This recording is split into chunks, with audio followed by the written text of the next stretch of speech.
Good evening and welcome to the December 6th, 2018 regular meeting of the Morro Bay Harbor Advisory Board. We are in the Veterans Memorial Building, 209 Surf Street, and all of the board members are here with the exception of Dana McClish this evening, so we do have a quorum, and so we're called to order. And we'll take a moment of silence, please.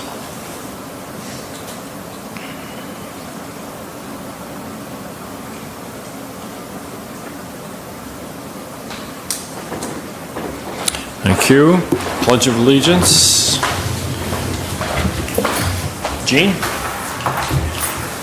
Ready to begin.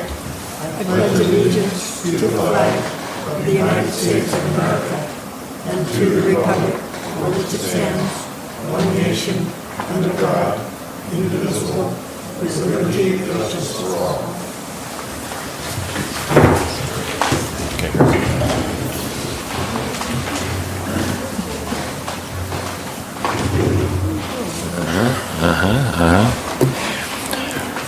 Okay, so the next item is Chair, Advisory Board Member, and Liaison Announcements and Presentations.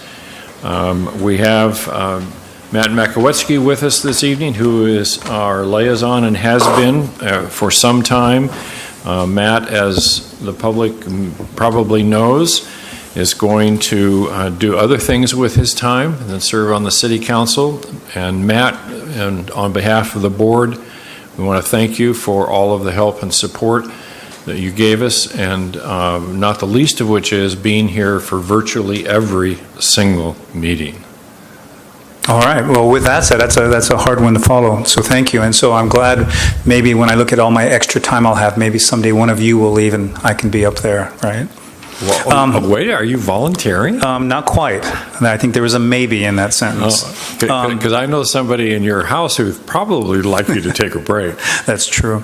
But, well, quite seriously, this is my last Harbor Advisory Board meeting. But the one reason I'd like to come tonight, we had a get-together the other night at the Yacht Club, and some of you were able to be there, where the city was saying thank you to our advisory boards, and a number of you couldn't be there, so I wanted to make sure I came tonight, and I wanted to say personally thank you very much for what you do.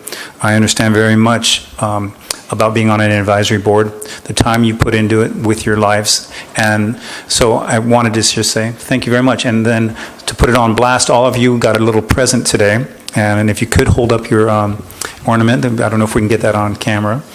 These are all ornaments that were made by students at my school today. And so I wanted to pass along the goodness, and Eric got his own, and so did Lori. And so thank you very much. And so, all right, so I really appreciate everything you do. And with that, that's all I have to say. So thank you. And Merry Christmas to the kids. Yes. Thank you, Matt.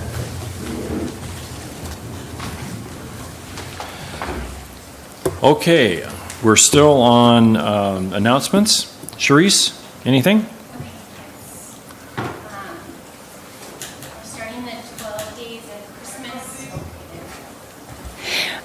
The 12 days of Christmas are starting in Morro Bay, and one of the features is the crab pot Christmas trees, and we're getting our delivery of Christmas trees hopefully by Friday, and so we're going to start decorating all of those, so that's something to keep an eye out for. And under this gallery on the Embarcadero, we'll be decorating a glittered crab theme with art from students attending Del Mar. So check that out. And hopefully we can get some oyster shells and local shells so we can decorate it. Was that glittered crab? Yes, glittered crab thing. Bedazzled. Bedazzled crabs. Yeah. Anything and that's else? It. No, that'll do Okay. it. Mark? Nothing at this time. Okay. Lynn? Nothing, thank you. Jeremiah?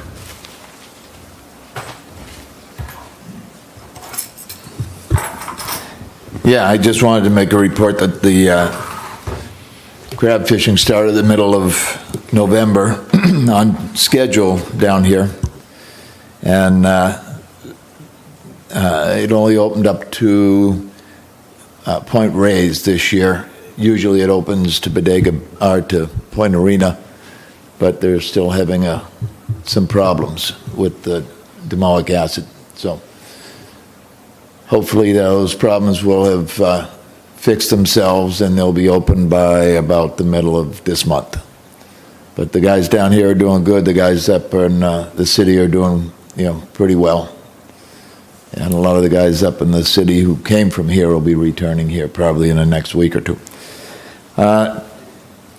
Also, we had a lot of swordfish out here lately, and which is not unusual for our area. We get a lot of, we are and have been in the past, but somewhere between the first and third largest port for deliveries of swordfish, anyways. But we've had a tremendous amount of swordfish and bluefin tuna, fairly good sized ones. But the boats who have been accessing them, although they wanted to come here because of marketing problems, had to go to San Diego, sorry. And they don't want to do that, but we need a bigger processor here. It'll be able to take what the guys catch, But they had big trips that they wanted to unload here, but we had to go all the way to San Diego. It's 37 hours. Are you Each way. Are you saying that the quote unquote marketing problems are related to an inability to process? No, an inability to move the fish. So in other words, somebody's got to buy them, and nobody wants to come and get them because they've got plenty apparently where they are, and So it's a classic supply and demand issue. right, probably a lot of fish came in from somewhere like Guatemala or Mexico, or it's hard to say where, Korea, Peru. How were the ex-vessel prices for the sword and the blue? They plummeted, and the swordfish were being sold. I got a call last night on it, matter of fact, in some cases for open ticket, which is there's no price on the ticket, so whatever. If they can sell it, they do, and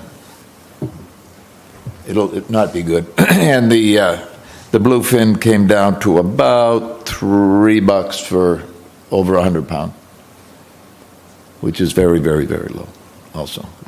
But anyways, I just thought I'd like everybody to know there was a lot of fish caught out here. Some of the guys had some remarkable trips with good grade, good size, but weren't able to come in here, which we lost a lot of commerce. Also, besides fish over the dock, they spend a lot of money when they come to port. Anyways, I don't want to take up any more time. Gene? Well, as you know, wintertime is here. We've had a couple little windstorms come through. This is a, I wonder if you can focus in on this. This is a dock line that was up on a bow and stern of a boat, and you can see it's just completely broken apart. And it's only about 3/8 of an inch thick. Clothesline.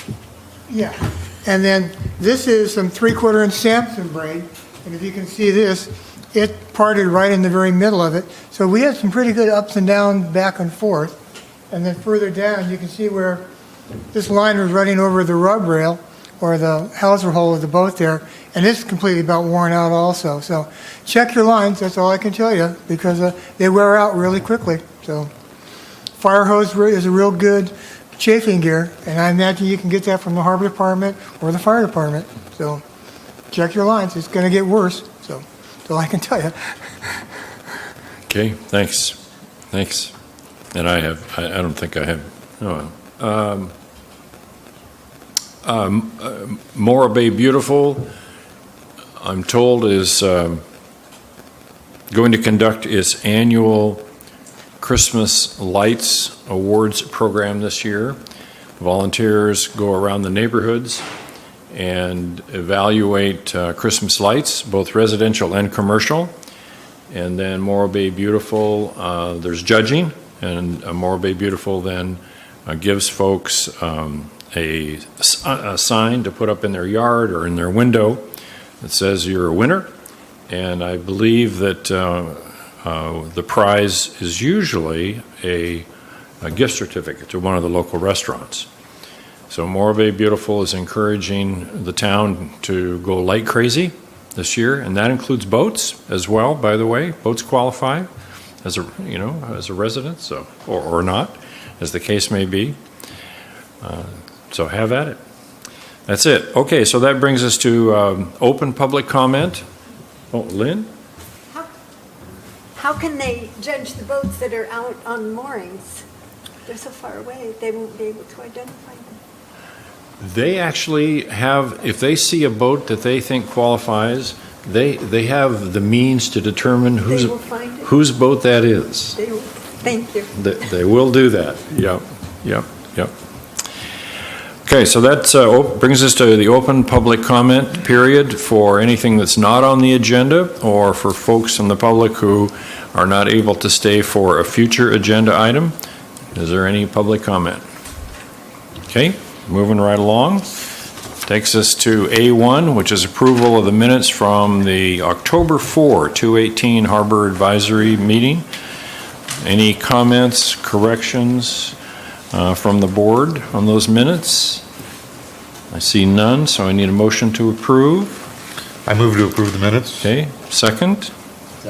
Okay, moved and seconded. All in favor? Aye. Opposed?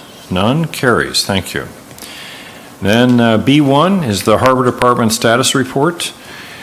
Director Endersby? Thank you, Mr. Usher, and welcome back, everybody. And who made the second on that? Jeremiah. Jeremiah, okay, on the minutes. Thank you. I want to start, too, with thanking Councilman Makowiecki for his service on the City Council for a good number of years. Good, valuable member there and very active and engaged, and it's nice having Matt on there. We're going to miss him. Hopefully he'll come back maybe to the Harbor Advisory Board someday. Maybe. And thanks for being our liaison. It was great having you. It's nice having you every time, so we're going to miss you, Matt. Department activity, as Gene said, winter appears to be here, and we, at least through this month, so far appear to have somewhat of a real winter with some wind and rain and winter-looking weather. So hope it continues, so everybody watch out for your stuff. Yes, we do have a good amount of old fire hose if folks want to come by and get it. It makes great chafing gear. It also does all sorts of other services around the house. So if you need hose, come get it. We've got lots of it. Statistics over the last month. We had 6 emergency responses, 94 calls for service, 21 assists of other agencies, 17 enforcement contacts, and 7 weather warnings. I think we had a few gale warnings in there. Had 3 days of hazardous bar warnings to kick off a lot of big winter swells we've had, as you've seen. So folks get back into the thinking of, you may have a nice sunny, warm, beautiful day in the wintertime. You bring your boat out for a day of boating, and the harbor entrance is no place you want to be anywhere near. So look at the internet, call the Harbor Department, call the Coast Guard. Lots of places to get information. Watch out for those big winter swells. Daylight savings time started back, I think, the beginning of November. Changes things around, gets dark awfully early, and gets light a little bit earlier. So make sure you check your navigation lights. Folks out on the water, if you're paddling, make sure you've got some kind of light. I think a lot of people like to paddle after work and even in the dark, so make sure you have a white light of some sort, that your flashlight you can flash if you're paddling on a kayak or on a stand-up board. And everybody check, kind of like Gene, checking your mooring lines, check all your navigation lights too, because when you go turn them on for the first time, that's usually when they don't work. We had the Morro Bay Triathlon on November 4th, a very large turnout there. I think our staff report got cut off. We had 522 athletes, 67 local volunteers, including the Grizzly Youth Academy. They're always great for coming out for that and other events. A total of 112 volunteers. Good number of folks entered that race that had a good swim in the bay, a bike ride out of town to the north, and then a run through town as well. So look forward to that again next year. On November 11th and 12th at the pit, which is off of the sewer plant basically, and wastewater treatment plant and high school area, we had a WSA surfing contest. Provides a pathway for young surfers to qualify for the USA surf team. So WSA has been around for a long, long time, and it's a great way for our young kids to get involved in semi-professional surfing. We provided lifeguards for that event, and also they had an exclusive area that they use, which is something we've not often done in the past. Usually with surf events, We tell them you can have it here, but you can't have exclusive use of the water. If any people want to surf, they can surf. Most people, I think for the most part, honor surf contests and don't get in the middle of heats when people are trying to have heats, but WSA wanted an exclusive area, so we had to move a little bit north, and they were able to do that, and I don't think it resulted in too many problems. We've had a number of trainings with Harbor Patrol and Coast Guard, doing emergency patient transfers from boat to boat and man overboard drills. We had K-38 Water Rescue here over the last couple of weeks, doing a couple of training classes, both with local agencies and our lifeguard and fire personnel, and they also had some Navy SEALs here. Today, one of our Harbor Patrol boats went down to Port St. Louis and did some hazmat boom, oil spill boom response training with Port St. Louis and Clean Seas down in Port St. Louis, so that was good. So there's been a lot of training going on. Done a little bit of medical training, came into some pretty good use. When we had a first aid call for service, a fellow working on a boat in one of our slips slipped and fell into a running table saw and cut into his forearm, cut into his artery. Fortunately, he had somebody there to help him. He duct taped it up like a true boater. Duct taped it up pretty quickly to stop the bleeding and got an ambulance down and got him to the hospital. And it looks like he'll make a full recovery, but even in the best of days, sometimes a boat can not be a good place to work, so beware with power tools.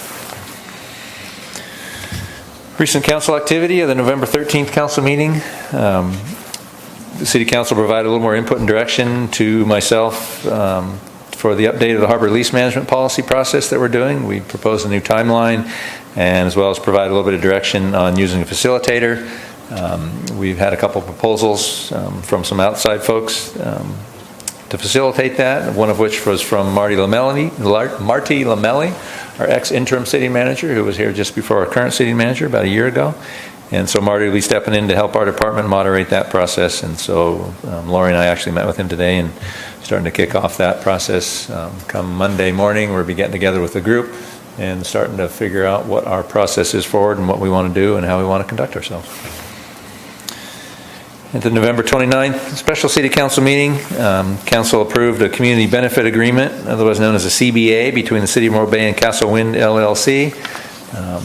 Castle is proposing to build a offshore floating wind farm about 25 miles off the coast of Cambria, about 35 miles outside of Morro Bay, out in federal waters. It's a very long, complicated federal leasing process to go through that.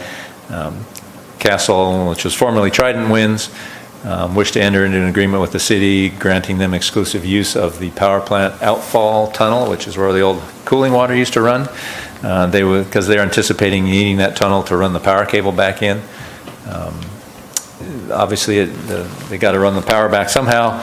Run a cable on the bottom. At some point, they'll probably bury it in the seabed through the surf zone, and then come up through the outfall conduit or tunnel, which will save them a lot of trenching, which can get pretty expensive. So, city entered in an exclusive agreement with Trident for that, or with Castle for that. It's got a fair number of triggers in it, predicated on Castle winning BOEM lease,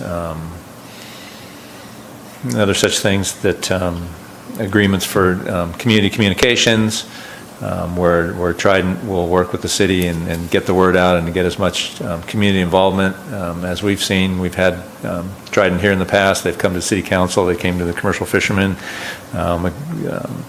signed an agreement with the commercial fishermen's organization to mitigate their potential impacts to commercial fishing out on this farm, where it will affect fishing grounds. And the payment that Castle made to the city for their exclusive use of the conduit, and that's just for the exclusivity. If they end up using it, they would still have to negotiate and enter into a lease with the city. But just for the exclusivity of the conduit, they pay the city $250,000. Upcoming events. Going on now through the 15th is Santa every night at the chessboard at the Santa Claus house from 6 to 8 p.m. on the Embarcadero. December 7th, that's tomorrow, the Santa Crawl from 5 to 9 p.m. starts on the Embarcadero at the Santa Claus house. I'm not sure exactly what the route is, but around local drinking establishments, and then ends up back on the Embarcadero. On the 8th, Saturday, we're having the lighted boat parade. Last Saturday, unfortunately, we had to cancel it due to weather. The forecast was pretty bad. We ended up canceling a couple days in advance due to the forecast. Forecast didn't turn out nearly as bad as it initially had looked, but it did rain most of the day, starting about midday into the afternoon, and so it probably wouldn't have been a very good day to decorate boats and definitely put a damper on things. So we're having it again rescheduled for this Saturday evening at 6 p.m. Starting at 6 p.m. And then on the 9th, December 9th, we'll have real snow down at Tidelands Park, so bring your kids down. Hopefully we won't have too many snowball fights, but we'll see how that turns out. So come on down and enjoy that. And then finally, we had an announcement yesterday. Amgen of California, the Tour of California bicycle race, is ending stage 4 in Morro Bay on May 15th, so that's a pretty big deal in the biking world. We had a stage ending 2 years ago here in Morro Bay, and then we had a stage starting last year. So next year actually, 2019 will be a stage finishing here in Morro Bay. Eric, before you move into the status of pending items, Yep. during announcements, I should have said, I should have talked about the BOA meeting in San Luis in December. Are you aware of that? Yes. Do you know I don't know the exact date on I that. think it was the 15th. 13th. Thank you, Jeremiah. So December 3rd, and do you happen to know the location, Jeremiah? No. The location has just changed, as far as I know, this afternoon. It was initially scheduled at the Board of Supervisors building, but it has been changed, again, as far as I know, just a few hours ago. Okay, so this is the Bureau of Ocean Energy Management, which is the federal agency that oversees offshore wind farms, or I should say energy generation on the ocean.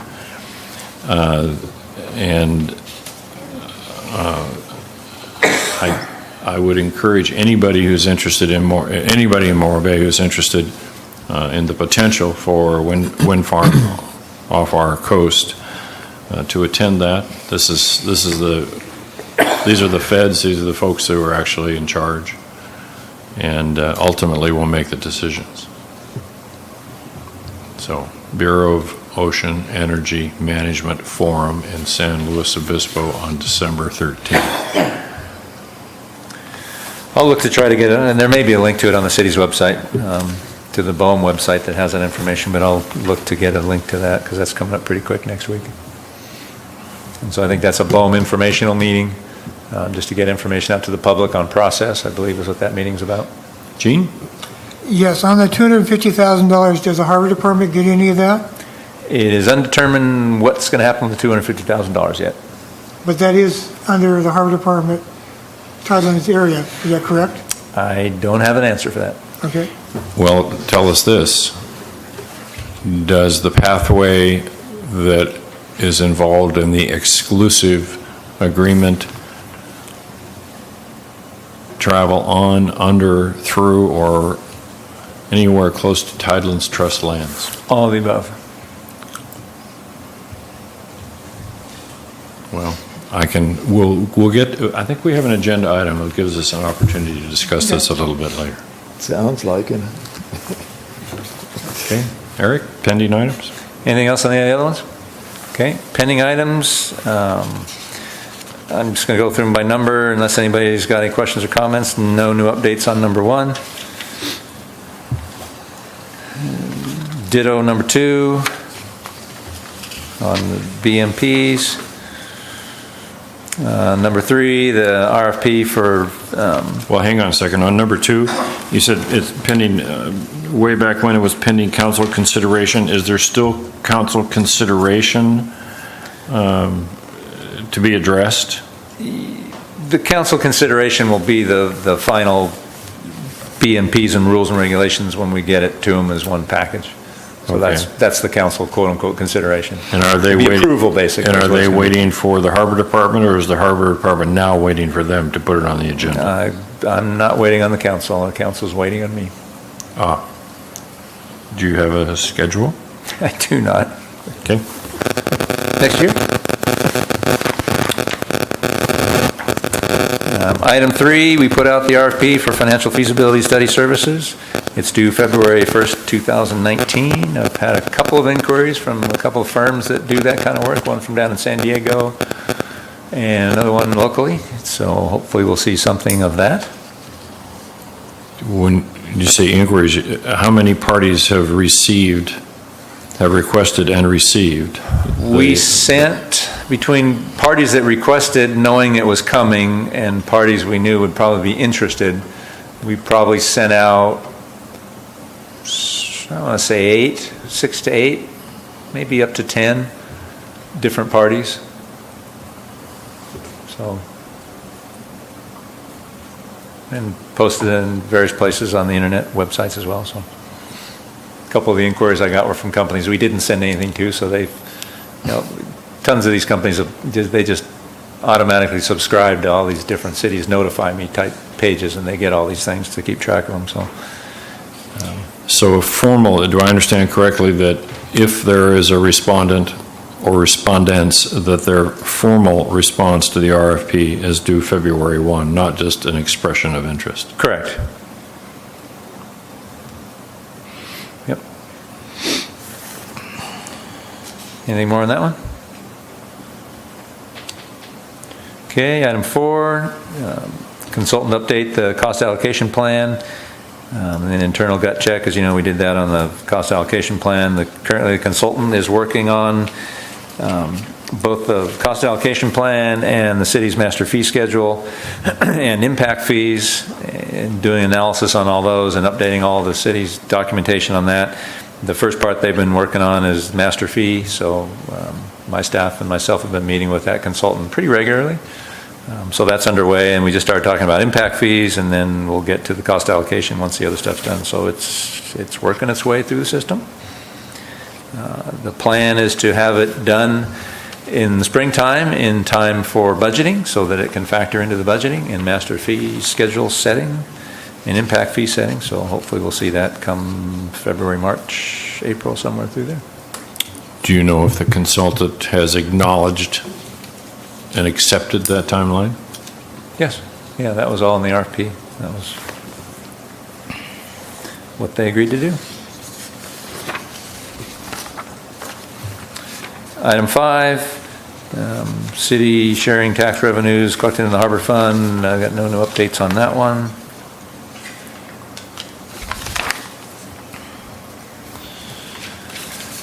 Six.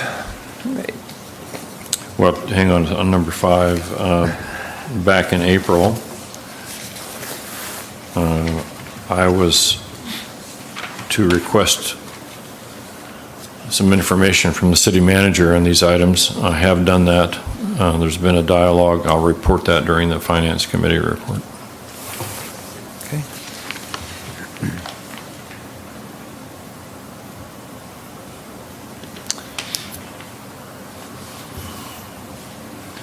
Item 6, eelgrass, all of our work on the eelgrass project.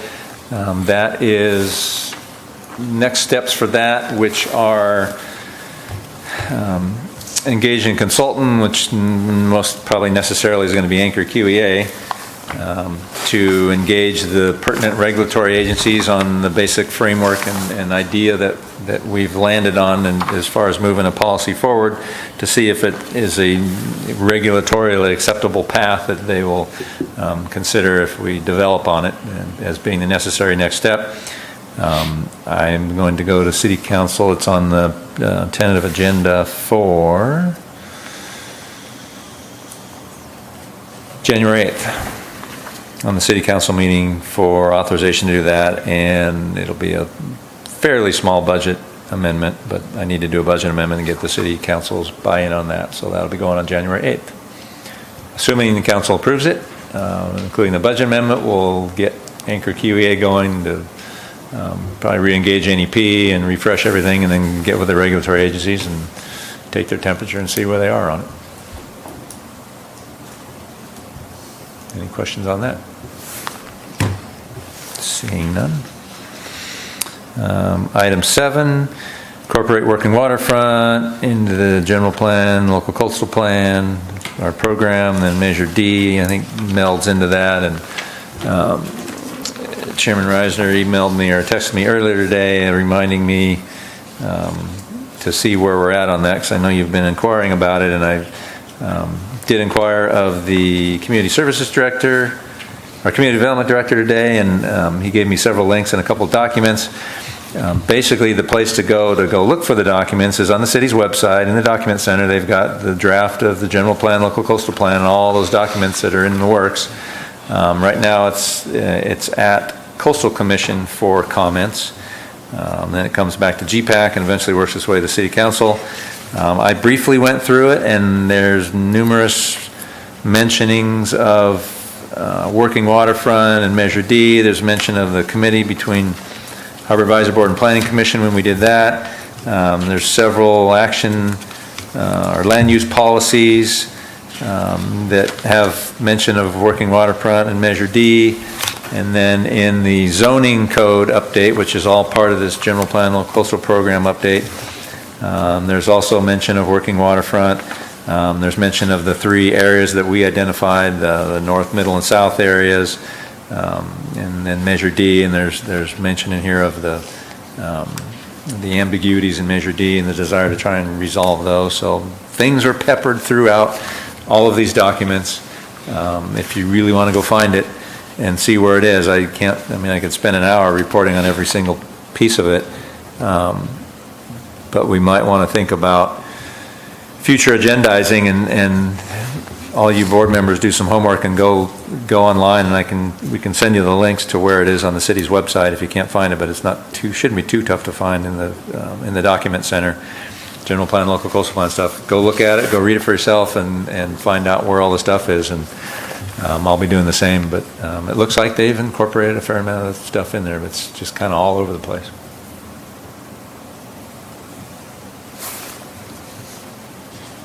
Any questions on that?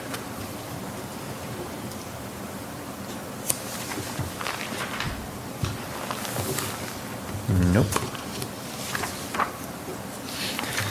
And final item number 8, paid parking on and around the Embarcadero. As you know, we made recommendations to Planning Commission, City Council. So far, it hasn't been taken up by either of those bodies. So it's pending them taking it back up, and I suspect once they do, eventually things will filter back here, but for now, there's nothing new happening there. That's all of them. Okay. Questions from the board? Questions, comments? Therese? Okay, I just wanted to mention that with the Santa Crawl and the trees, crab pot trees being put up, there's a map and all of the information on morrowbaywinterfest.com. Any comments or questions regarding the status report? Yep. Oh, hang on. Mark? Lynn? Yes, I do. After I'll have a question on hiring Anchor QEA. You're asking that they meet with the regulators. Will the committee also have an opportunity to? Will the committee also have an opportunity to talk to them before they meet with the regulators again? Absolutely. I think to talk to the committee and to NEP and make sure we get all our stories straight and we've got all the information we need and that they've got everything they need to go to the regulators with. Very good. Thank you. Jeremiah? Yeah, I just wanted to make a point. It just occurred to me, and I should have brought it up, I guess, a long time ago, but it just did occur to me that, for the fishermen on the waterfront, we don't have any designated parking area or places, because we're scattered along the waterfront. But if there was paid parking, all of a sudden, of course, then a guy wouldn't be able to leave his vehicle there, and number 2, if he was just there for the day, he'd be running back and forth a pocket full of quarters or something. We've talked about this in the past with you, actually, when we were talking about the concept of paid parking. And one of the things that was, and you quite correctly brought that up, and what we talked about was the conceptual possibility of having permit stickers. If there was paid parking, and if it was in an area where adjacent to the docks, to the commercial docks, something like that. Yeah, I mean, as a recap, what we looked at as a board was, here's all if you're going to establish, we said we believe paid parking is something that should be pursued. And then we said, if we do it, here's the laundry list of things you need to start thinking about. And one of them was, especially if it's along the waterfront and goes up into the upper streets, resident parking and how do you handle that? Fishermen, business owners, all that other stuff, all that was, I think, thrown into the laundry list of things that need to be taken into consideration. So it's on the radar screen. Thanks, I guess I forgot. Well, no, thanks for bringing it up. It's important, so that's fine. Yeah. Gene? No. Eric, if you're willing, I would suggest that we add a couple of items to the pending list, one of them being the status of the lease management policy update, that process, because that's critically important to the city, to the board, to the leaseholders, to a whole bunch of folks. Is that okay with you?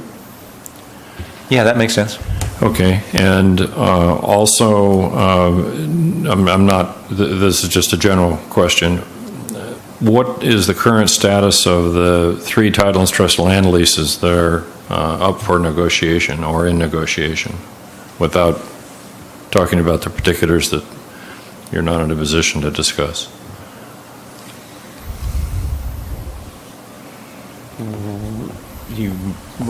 Which lease sites are you referring to?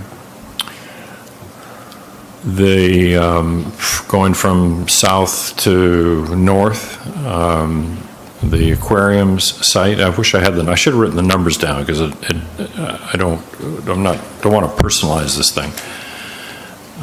The aquarium site, and then Mr. Redican's site, and whatever the site number. So whatever the site number is. Thank you. 87 and 8788.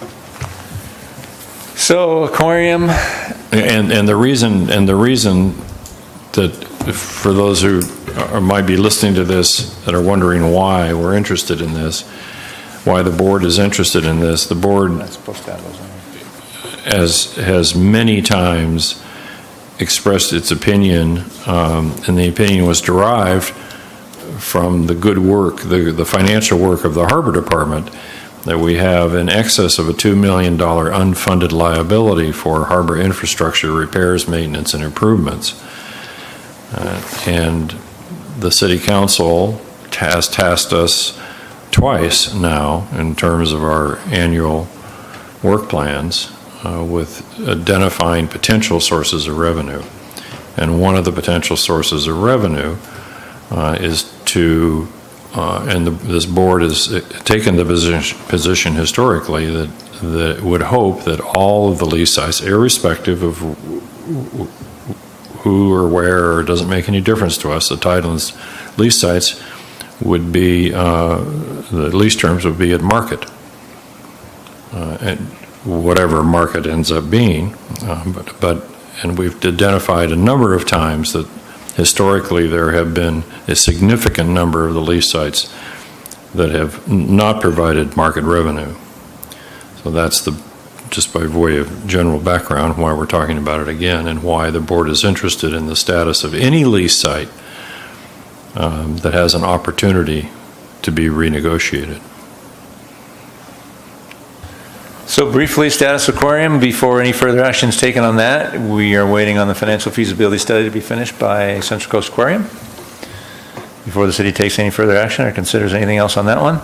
On Rose's Landing lease site, that lease was approved.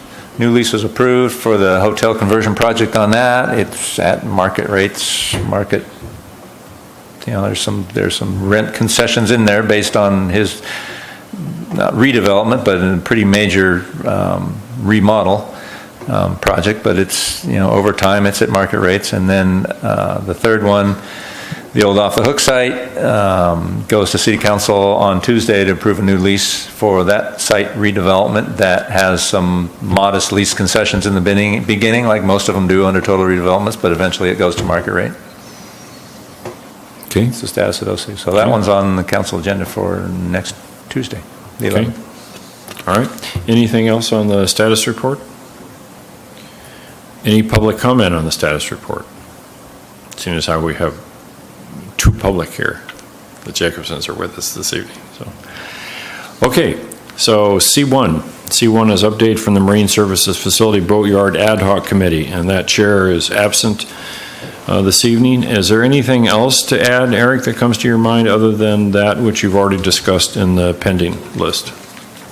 The RFP. No, the RFP's out. Hopefully we'll get some response to it.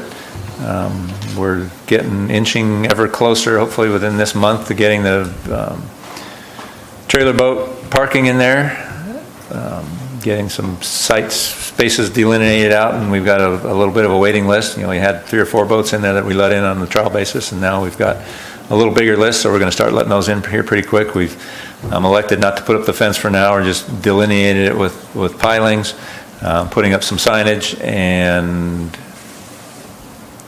see what the demand is before we spend a ton of money on putting up a bunch of fencing. So that will hopefully come in December. That's about all the updates I have on that. Okay, anything from the board? Gene? No? Jeremiah? Yeah. Eric, you said there was a waiting list? Yeah, I guess maybe waiting. It's a waiting list. It's not a waiting list in the sense that they're waiting for a space to open up. A to-call list. It's kind of a to-call list. People that said they're interested, and we said, well, hold on, we're not quite ready to get you in there yet. Take your name, we'll let you know when we are. So. Okay, because I put that out on the the fisherman's yeah, put it out. Email. Far and wide, yeah. There's plenty of space. Okay, good. Lynn? Lynn, anything on this item? Mark? Therese? Any public comment on C1? Seeing none. C2, update from the Finance, Budget, and Budget Ad Hoc Committee, and also this evening on the agenda, on that same agenda item, is continued discussion of possible revenue sources to fund the recently established Harbor Accumulation Fund Reserve.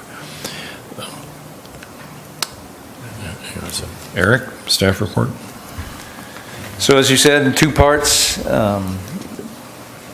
Finance and Budget Ad Hoc Committee report. If there's anything needs to be reported there. The second part is just sort of let's call it an open mic night on ideas, and throwing spaghetti on the wall for ideas to fund the Harbor Accumulation Fund Reserve. As you know, the council adopted a new policy that establishes a goal to eventually get to 25% of our accumulation budget held aside for emergencies or other urgent or other unexpected needs. Doing it in a phased approach, try and hit 15% over a short term and then 25% over a longer term. Dollar-wise, that would be for 15% about $250,000, and for 25% about $417,000. So that's the target. So the policy contemplated a 3-year plan to get there. Currently, our revenues are just meeting expenses with a little bit over. It's not a heck of a lot. The last few years, we've just met expenses and put a little bit of money in the bank, but I wish I could report that it was 7 figures or better, but it's not. It's probably in the 5-figure range. But our budget is balanced and things have turned around economically, and we're doing a little better. So as currently structured, there's really no room to put anything else away of any significance and start doing the capital projects that you mentioned earlier, $2 million a year to start trying to get some of our backlog of capital needs in place. So this report's just intended as an input-taking session for possible ideas of where we may be able to draw funding from to start setting aside for that reserve without affecting the other budgets, the other funds. Okay. The chair is Mr. Blackford. Mark? Yes, we had a finance subcommittee meeting and established a goal of developing a memorandum for the city council for the recommendations of revenue enhancement growth from the Tidelands properties to fund the non-operational budgetary shortfalls due to capital maintenance requirements and reserves. The subcommittee has identified four potential items for discussion, and we want to discuss those this evening. And also, we look for the committee for additional ideas and input at the end of the discussion as well. We'd like to discuss the four items identified to see if we have consensus as an advisory board to include these as potential revenue enhancements in the memoranda that we would send up to the city council. The four that we're looking at is the city and castle wind agreement, income after operating expenses of the triangle lot rentals, the T-Pier allocation payments, and primitive deck campsites and the potential of that on Tidelands properties. So we want to take these probably one at a time. And first of all, it would be the city and castle wind agreement. And we heard today that there's funding that is coming forth with regard to that. And as a precedent, we had previously pipeline payments from the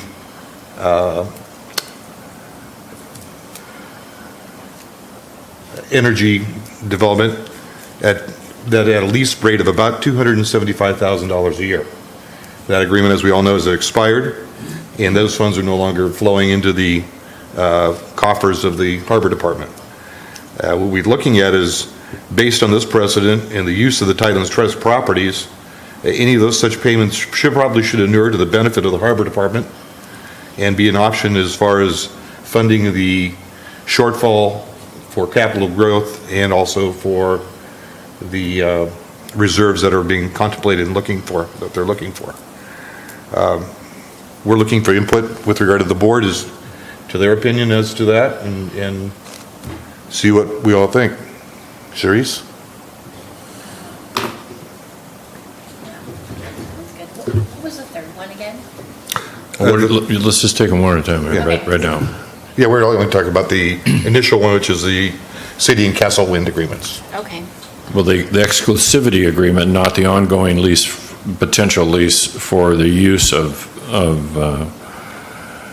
their transmission line. This is the city received, as reported by the harbor director, $250,000 in exchange for an exclusivity agreement, a community benefit agreement, which allows Castle Winds to go to BOEM, and say, hey, we got a path for our transmission line and nobody else does. Which in essence, it comes out to be either an option on the lease, an easement, or a right-of-way. Okay, so with the 275 that they were getting before, when did that stop? I looked at staff. 2015, or may have been 2014, I think it's 2015. Okay, and at that time, were any funds being given to the city as well? The agreement from the Morro Bay Power Plant, there were two parts to it. One was the lease for the outfall for $275,000 a year, and the second was $500,000 to the general fund that was based on Duke Energy's original plan to redevelop that power plant, get rid of the old one, build a new one where the tank farm was, and it was basically, it was a community benefits agreement. I don't know if that was the exact name of it, but it was a similar type of agreement that Duke Energy agreed with the city that said, hey, we know there's going to be these impacts and whatnot, and we'll pay the city $500,000 a year, until such time that we do this project. Well, the project never happened. The agreement ran its course and ceased to exist after the power plant shut down, and so those payments ended about the same time. I think it was about 2015 as well. Might have been earlier, might have been 2014. So from that, I would assume that the 250 that they've proposed would be some similar ratio to an agreement that they had before, so to pursue it. Well, it's Tidelands Trust lands. So I'm speaking out of turn, it's not my turn yet, but they're Tidelands Trust lands, and according to state law, all of the revenue that's generated off of the Tidelands Trust lands is for the benefit of the public as it relates to the harbor, not for the general fund for the city. Okay, so all, or as much as you can possibly work into it. But it, yes. So you would support a recommendation to council that the harbor department, that the harbor, I don't want to specify the department necessarily, but the harbor would receive the benefit of the $250,000? I'd have to review a little more to see what percentage of that 250, if it affects anything that the city has been working on. But yeah, I would agree with you to pursue it. Lynn? Agreed. I'm sure that some of that would be, that the harbor department would end up being billed for some. Your mic. The harbor department would probably end up being billed for certain services that are rendered to the harbor department, services that are provided by the city. But other than that, it's Tidelands Trust land, it's Tidelands Trust profit. Jeremiah? Yeah, I agree. I think this involves Tidelands Trust property only. Comes in the outfall into the intake building, basically. That's all Tidelands Trust property. So that the entire $250,000 they put down on the for the exclusivity of the lease should go to the harbor, as well as the proceeds from future payments. Gene? Eric, is there a sunset clause on this 250 It's a one-time payment, forever? well, once. Once, okay. Yes, one But time forever. it doesn't expire in 10 years or 5 years? No, it's a whatever. payment, It's tried and correct me if I'm wrong, it's Castle Wind is trying to position themselves yes. Yeah, I to be understand that. to be as Yeah. competitive as possible. Yes, in the agreement, if Trident isn't the successful winner of the BOEM lease, they have the option to sell the exclusivity of the conduit to whoever does win the BOEM lease. And then the city and Castle will share whatever those sales proceeds are 50-50. But if BOEM, or if Castle loses and they don't get the bid and ABC Wind Company does, and ABC Wind Company doesn't want to use the conduit and they want to bring the power ashore somewhere else, Castle can't sell it to them, Castle's out. That's 250 gone, we get to keep it. I agree with the rest of the board. The 250 should remain in the harbor fund exclusively, minus services rendered by the general public, general services.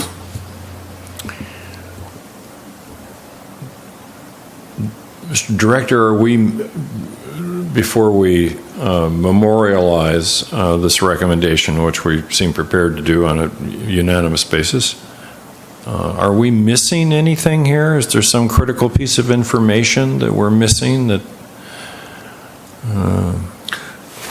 would modify our recommendation, our thinking about the recommendation? I mean, we didn't listen to council, you did. Or I could be happy to put Mr. Makowetsky on the spot, which he may or may not appreciate. The approval of the CBA, the Community Benefits Agreement, and the acceptance of that payment was the only thing, really the approval of the agreement was the only thing on the agenda last week for approval. What to do with the money wasn't on the agenda. That's helpful. It was just purely approve the agreement, Castle had, I want to say 14 days from execution of the agreement to pay. They paid that night, and they brought their checkbook and made good on their agreement that night. And so it's sitting in a holding fund right now until the city council decides what it wants to do. Okay, well, that was useful information, thank you. Well, I'm sure the board would be more than happy to remind council that it's that is title and trust lands and title and trust money, so. I had another additional question following up. You mentioned that if they are not the successful bidder, that they would have the option or the ability to sell this option to somebody else? Correct. And they would keep half of that revenue from that sale? Correct. So if they sold it for $1 million, we'd get 500,000, Castle would get 500,000.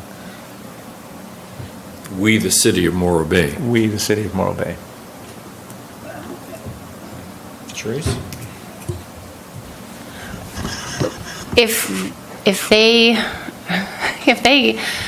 own it and they decide that, and they don't get the bid and somebody else does, can they refuse to sell it at a reasonable rate to the people that win the bid?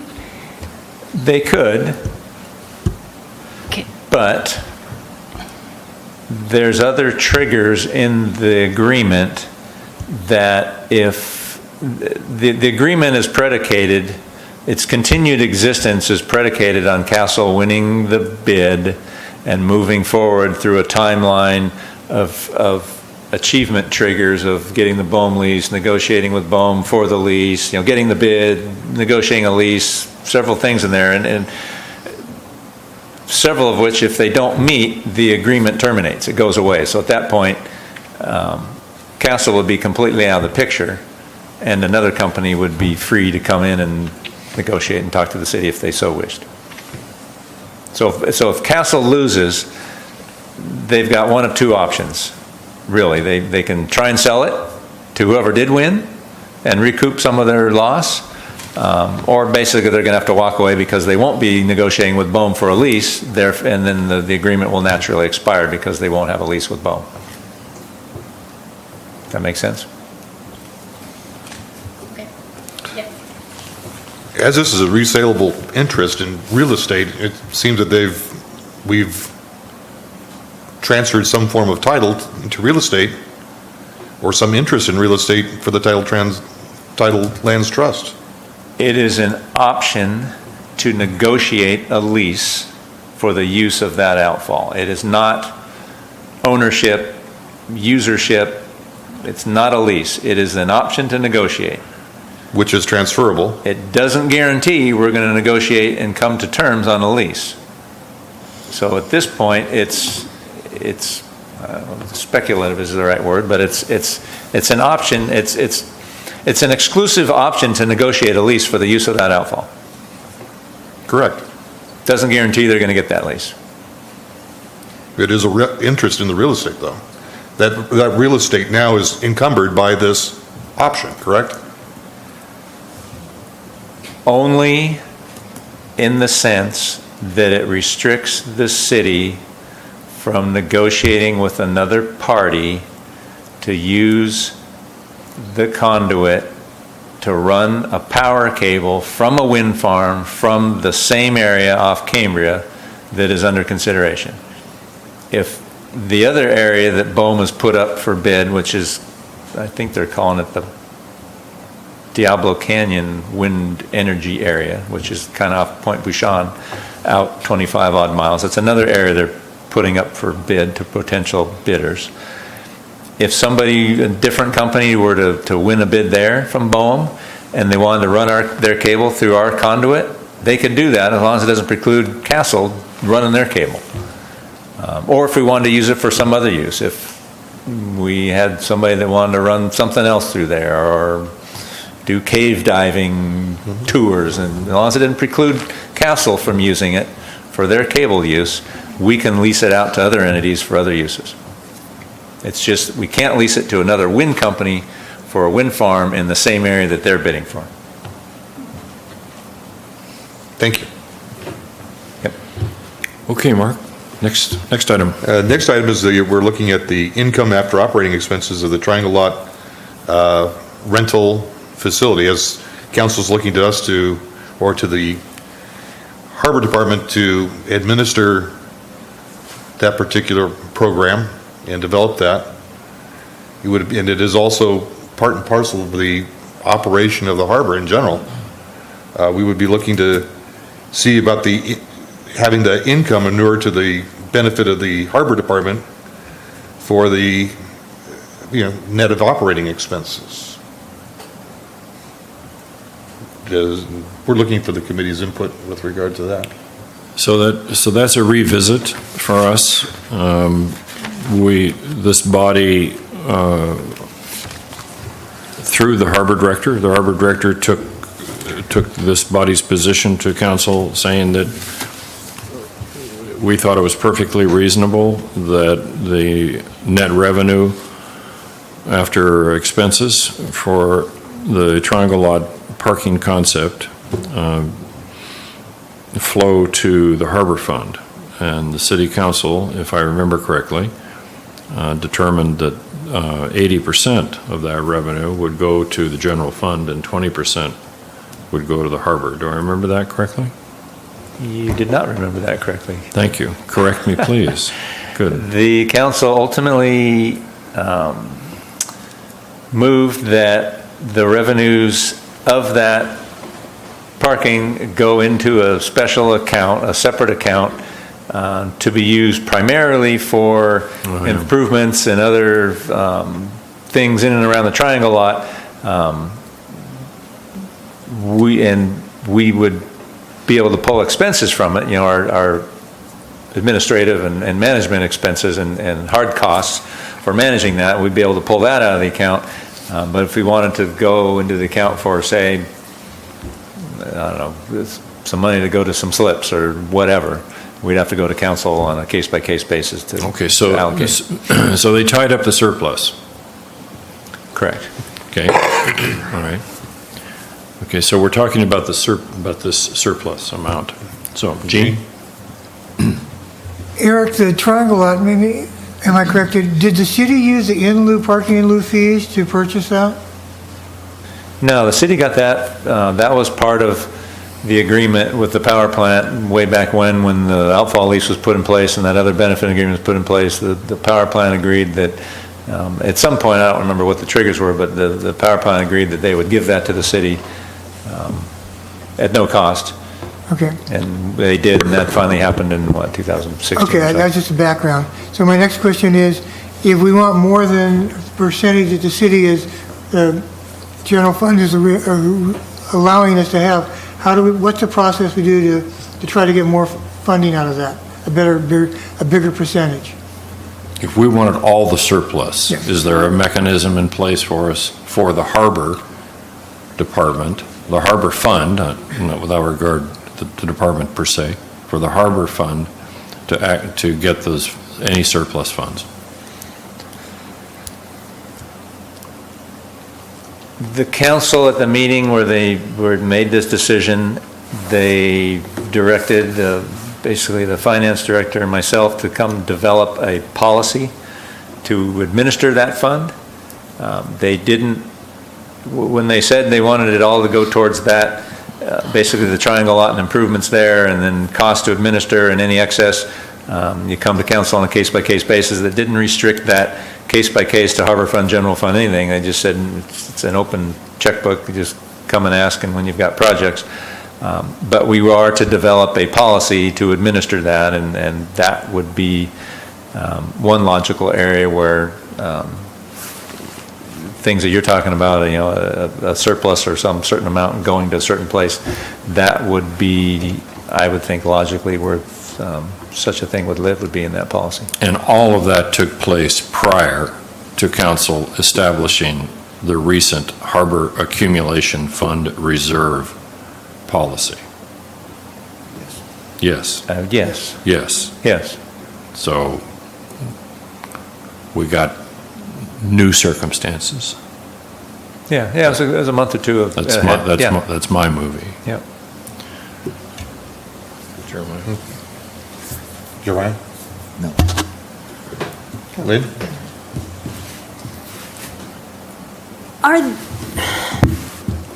there other areas that the harbor, that income areas where it seems that it comes from Tidelands Trust revenue, but goes to the city, other than the expenses that are incurred by the city? All of the lease sites, that money comes in and it goes to the harbor fund, Correct. the accumulation fund. All of the services that the harbor department provides goes directly to the harbor fund. Are there any other sources of income that are split or that end up going to the city? Well, as we've addressed before, TOT, sales tax, T-bid. But that's not, TOT would be hotels that are on a harbor lease. Yeah. So that goes to the city too. TOT goes to general fund, the T-bid 3% goes to general fund, and sales tax goes to general And fund. sales Or tax. The city's portion of the sales tax. Yeah. So does the city sort of take the idea that anything that is not directly from Harbor Trust land, i.e. the leases or the services, should go to the city?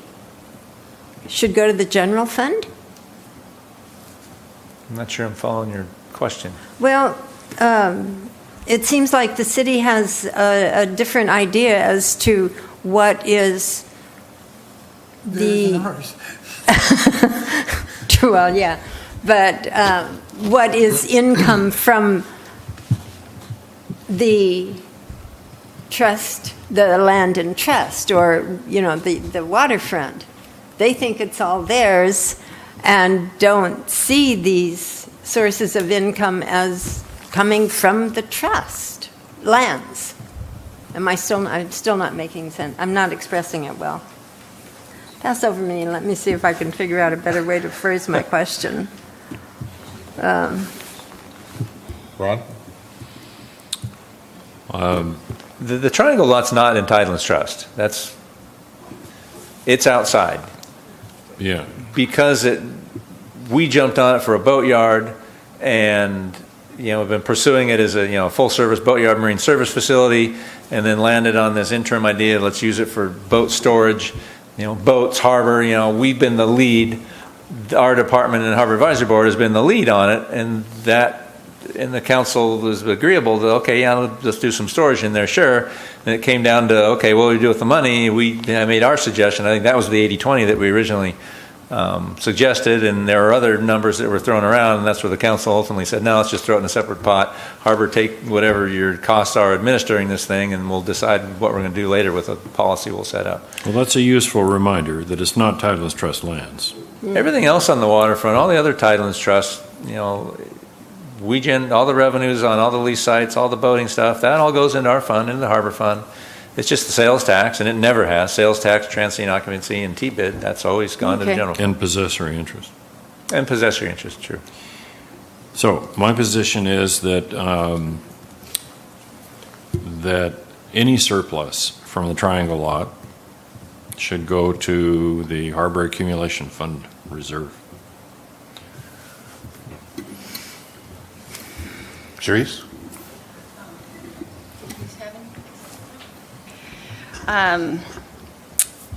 As far as that goes, I will agree to that because they're managing it. That's it. I would have a question on that.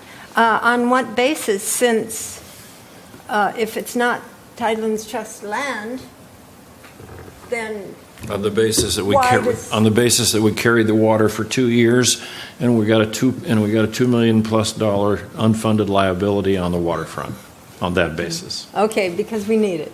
Exactly. And as we will get to shortly further on in the committee report, the city has a different feeling about that. But this is us. This is us and what we think should happen. And either a majority of us take a position on this particular item or we don't, Well, I agree. I would love to see it come to the harbor, but that's like saying, as it has at other times, we think that the city should not charge us so much for the services rendered. So you think that there would be an unreasonable, literally, an unreasonable position for us to take in this particular matter? I think we need to develop a better argument to support the position. Yeah, I agree with you, Ron, but I would also like to add, Eric, do you supply any effort over there as far as, any work in that area, moving timbers around or what have you, any of that type of thing? Yeah, all the pilings out there came from us, and we had them all spread along the dirt road. That was all stuff we put in there, and then all the work to establish the parking we're doing. Okay, so in light of the harbor putting effort into this facility, and you're going through, you're actually the source for a lease in that particular place also. So they're de facto managing the place already. So consequently, they deserve the funds, the extra funds. Whatever, as a matter of fact, it might even go beyond that. So I agree 100%, Ron. That's the minimum we should ask for, or the harbor should ask.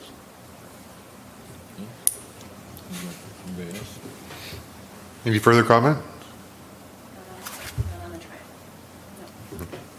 So was there a consensus?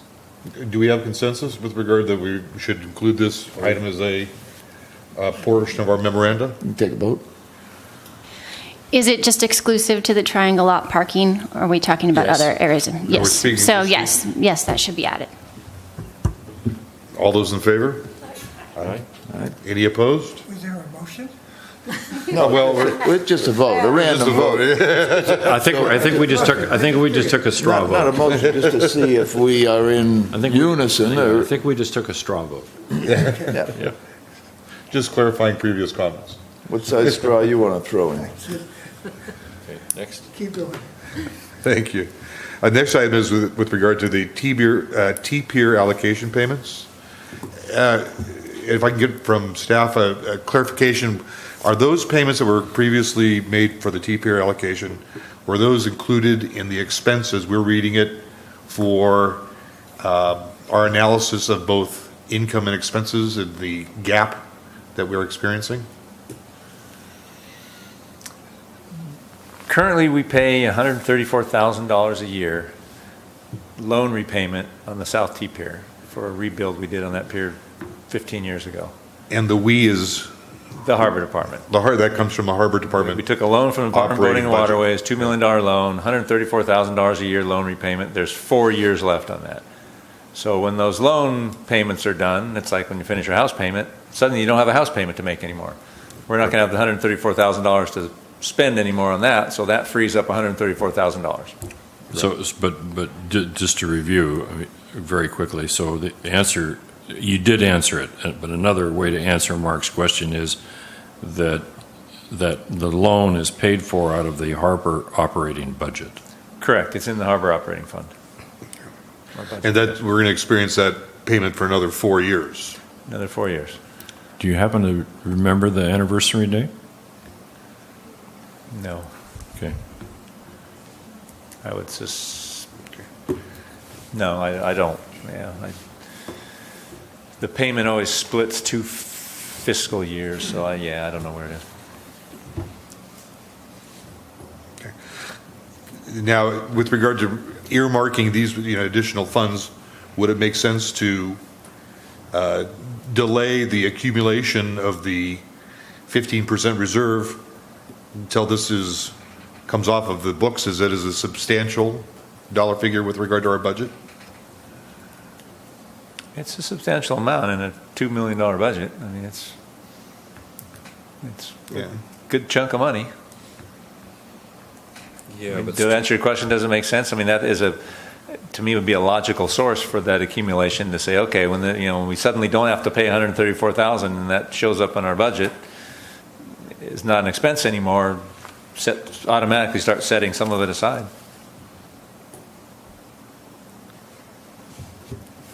And so the question is does the advisory board feel that that's a recommendation that we would want to pursue with the city council to delay the accumulation of the reserve funds till the termination of this particular loan payment?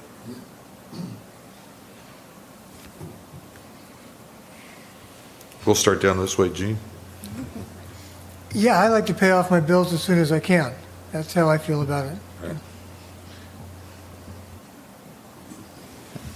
And yeah, I would think that in planning, is that money already spent or earmarked to be spent on items that have since grown older and need maintenance now? No, So, it's an expense line item in my budget that we have to match with revenues, and it's just in the operating budget, $134,000 in the revenues go to that. okay, so there is no very pressing expense that we will be looking at that time, so that money You have could $2 be... million worth of pressing expenses, but they are unallocated and they're unbudgeted. No, on year 5, when I go do my year 5 budget, whatever this anniversary is, when this payment is done, after I make the last payment, the next year's budgeting, I'm not going to have $134,000 in as an expenditure line item anymore, which means that frees up $134,000 that we had been throwing to that. Okay, I was just saying that in case it was necessary to divert part of that money to something else that was of You mean- extreme importance you mean- at that time. You mean before the loan is paid off? No, Hang on a second. Before the loan is paid off? No. Oh, No, so that when that money comes up as additional funds in the budget, is Sure. there something, would there be, or would they have the option to use that money for something other, some pressing need, whether they needed? It's available for whatever we as a department want to recommend and the council wants to approve. Okay, all right. I mean, I'm going to look at it as our operating budget is balanced, and then on year 5, our operating budget is still balanced, and suddenly we're going to have $134,000 extra revenues. What do we want to do with that? I could spend it in a heartbeat if I thought for about 12 seconds about it. There's plenty of needs we've got, infrastructure and equipment and all kinds of other stuff. And the accumulation reserve. Mark, would you? I guess, excuse me, I was just concerned that it's the best thing to do with the money. And if the Harbor Department feels that it is the best thing to do with the money. We're not talking, this evening, we're not talking about how that money would be spent specifically. All we're talking about, the question on the table is, does the board want to recommend to council that when that loan is retired, that the $134,000 a year be earmarked for the Harbor Accumulation Fund Reserve? rather than doing that currently in the current budgets. Yeah, I see. Well, I So, certainly do agree with that. Without Yeah. getting into any specifics. Yeah, okay, about- sorry, I didn't mean to. No, drag it it's out there. okay, I it's just okay. Without wasn't getting quite understanding. Without getting into specifics about how what it would pay, what it might pay for out of Okay, I that see. reserve fund. I see. Or some portion of it. I mean, it doesn't have to be the whole thing, obviously.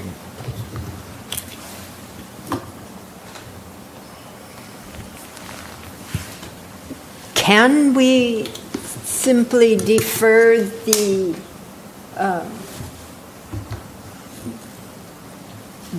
making the investment into the, what do we call it? Not the accumulation fund, into the reserve fund and wait for those 4 years to pass? Or aren't we obligated to start funding to the reserve level of 15%. Wasn't that over the next 3 years? And then we were supposed to, That was over Have a 3 years, target. and that was a goal. That was the goal. The target. Obviously, if the funding isn't available, we're not going to hit the target. right, Which is the question that Mark asked. That's exactly the question Mark asked. right. But my question is, can we do that? We can't really, You mean by virtue of policy? yeah. We can't really just say, no, we're not going to fund the reserve level because we don't have, you can say we can't do it because we don't have any money, but you can't, but you can't say, well, I'm not going to do it until year 5 because that's the most convenient way to get the money, to spend our money. We still have to start putting something into the reserve fund over the next 3 years, even when you have that other payment. I would defer to staff to tell us if that's true or not. Is there a requirement that we fund that reserve this year, or is it that City Council was looking to us in terms of recommendations and advice as to what our goal should be in obtaining that level of? No, that's not what council asked us to do. Council asked us to identify potential funding sources, not without regard to percentages or numbers or just potential funding sources. That was the task that was set for us. So on year 5? On year 5, we will have that as a potential funding source. Well, my position is the same as Gene's, which is you start now, you do something now, and you continue to do something. Otherwise, it's the deafening can going down the road. And there's plenty of that. I agree with that. Okay, so I need to wrap my head around this because one thing that I do in my life is that you might have a mortgage and it's at a particular percentage, but I'm still putting savings away. So what is the percentage of this loan and because you said it's going to be paid off. I need to have a little understanding of what the loan is on the TPIR. How much is it for and what percentage? I don't understand why. It's $134,000. The payment's $134,000 a year, and he's got 4 years left. 4 years left. Period. So it's to either pay it off earlier. No. It's what to do with that budget line item 4 years from when the loan is retired. Yeah, it can go. That's all. There. Okay. The got loan it. we can't pay off early. Okay. We have to run its course. There's no It's just No benefit to paying it off earlier. It's one of the potential funding sources that we identified because it's going to get retired in 4 years. Okay, and so, but the question that was asked is, do we not save yet until this is paid off? But we can save. We can pay that, and still there's funds to save over and above that. So I would scratching for the funds, but right. That was the question Mark asked. Yes. Right. Yeah, I want to keep saving now. Okay. Try to save now. Okay. It would appear that we don't have consensus on that item. We don't have consensus? How do we, I thought we had consensus that we're going to recommend to council that when the loan is retired, that $134,000 go into the Harbor Accumulation Fund Reserve. Do we not have consensus? Are you not consenting? But if we are looking at a 15% 3-year goal, our goal will have been met by then. Irrespective of, and this is just my thinking, irrespective of 15% or 25% or whatever the number is, the money that is necessary to improve, maintain, and such the infrastructure in the harbor is likely not going to come from general fund. I think that's extremely unlikely. That's just a personal opinion, and the council could disagree with me and say, no, you're full of stuff, we're going to give you money every year. Well, it ain't happened yet. So it's up to the harbor, in my mind, as an entity to somehow generate the money that's necessary to maintain the harbor. And it could be picking up pennies on the Tidelands Trust, because that penny belongs to the Tidelands Trust, to recommending that to the city, i.e. to the Harbor Department, recommending to the City Council and the Harbor Department that when that loan is paid off, that $134K a year just go into that reserve fund, or the $250,000 from wherever. So to me, it's a global question. And so getting back to, we need to decide if on one of these identified potential funding sources, if we're going to recommend something to council, do we have to be unanimous in that recommendation, or do we follow the normal procedure, which is, if we need to, we'll set a motion instead of a straw vote, and we'll take a motion, and then if it passes by a majority, then that recommendation is made, and if it doesn't, it doesn't. What do you think? Well, I'm in complete agreement that the $134,000 should remain within our budgetary preview. Now, the income that's funding that $134,000 is coming from the Harbor Department or the Tidelands Trust incomes. Yeah, there's no question when the 134 is freed up, it stays in the harbor fund. Yeah. That's not a question at all. Well, but there's we're talking about as I understand it, we're talking about two different funds, right? Did City Council not just establish a special fund, if you will, the quote Harbor Accumulation Fund Reserve, which is a new animal? Yes, but it is a subset of the harbor fund. It's still going to be harbor fund monies. It's just an emergency reserve set aside, 25% of operating budget to be set aside as emergency reserve, just like the general fund has as emergency reserve. So is there any utility then in this body addressing the $134,000 4 years from now, given that it's already harbor money? Should we even be just taking our now 20 minutes of discussion to think about it? No, I think it's we're looking at trying to figure out how to set this eventually $417,000, $400,000 aside. Where are we going to come up with it? How are we going to fund it? And when this loan retires, that 134 freed up is a totally valid source for using to try and set aside to start populating that fund. Or to complete populating the fund? Yeah, or finish it up, or depending on where we get in 4 years. In 4 years, we might have 200 set aside. Exactly. Yeah. So, okay,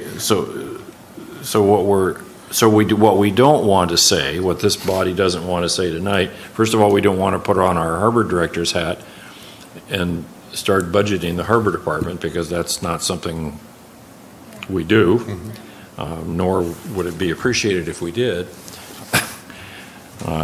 So that changes my thinking just a little bit about this, which is that I'm all for recommending to the City Council, for whom we serve, that when the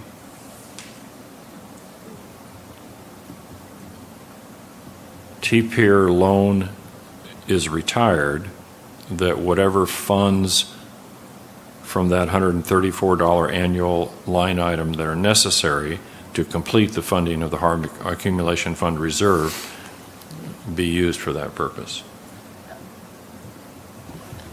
The one thing that I see is that it's not really a source, it's just an expense that won't be there. So I would say that that falls under the original budget, so whatever they take in, then it trickles down, then there's what's left over. It not being a source, I don't know if we can necessarily allocate it. It might eventually go to... We can recommend a reallocation. Right, yes, because then that cost expense won't be there anymore.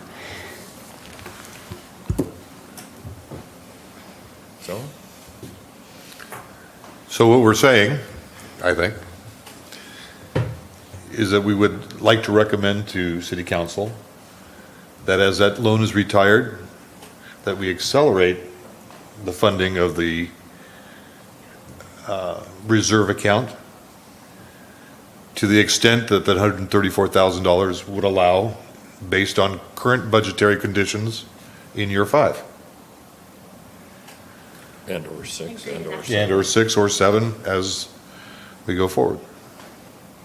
Does that seem reasonable? Yes. I think we have consensus. Super. Next. Next would be primitive campsites. We have available property within the Tidelands Trust,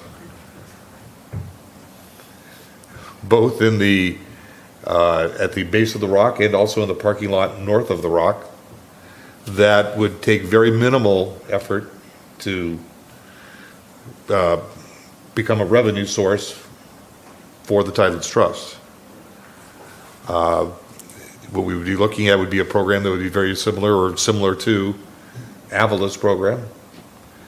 And this is something that could be researched and seen if this has capability of providing us with a substantial amount of income. Just doing rough numbers, if you had 20 sites at $50 a night, that's $1,000 a day, $30,000 a month, and $360,000 a year. Just in general matchbook type of accounting. And I'd like to see what the advisory board thinks. Patrice?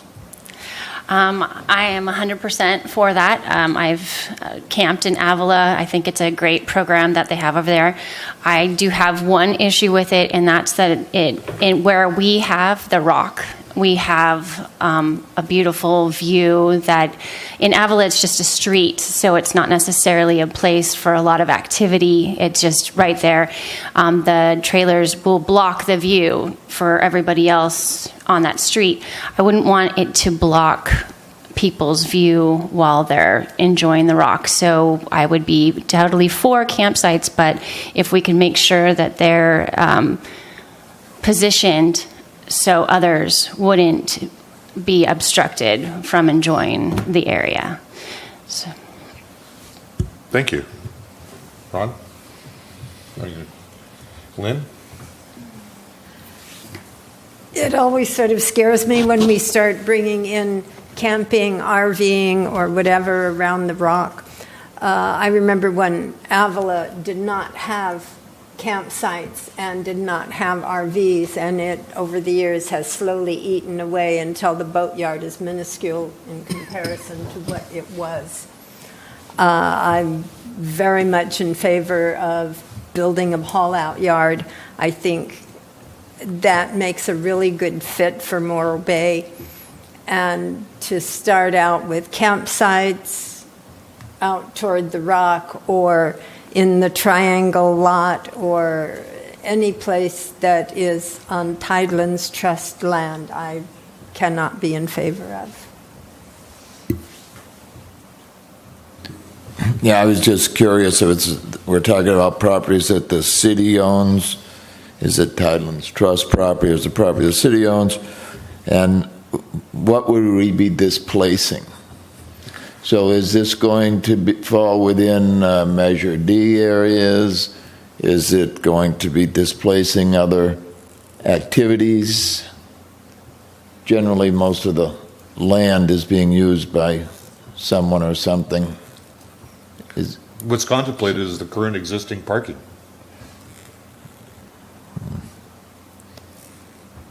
parking lot right there, The, by the rock. by the rock and the parking lot north of the rock. Where are the people going to park? I mean, what are we going to do about parking then? I, That's why I was asking about the displacement. sure. So it's currently being used as parking. So Which is not revenue generating. it's not revenue generating, but nevertheless, it's inhabited, the area. So we have to, go ahead. No, I was Sorry. going to respond to that. Yeah. The area that I was thinking that would be good is kind of where they cordoned off the area for the piping of the sand. And so when you mentioned that, where would it go? What things are utilizing that area? It's typically not occupied for parking a large percentage of the time. In the summer, it might creep all the way into that area is where I was thinking is that at the base of the rock, kind of where all the fencing goes up and where we had the movie night one time. It seems to be a little bit less used and it doesn't obstruct other people's view.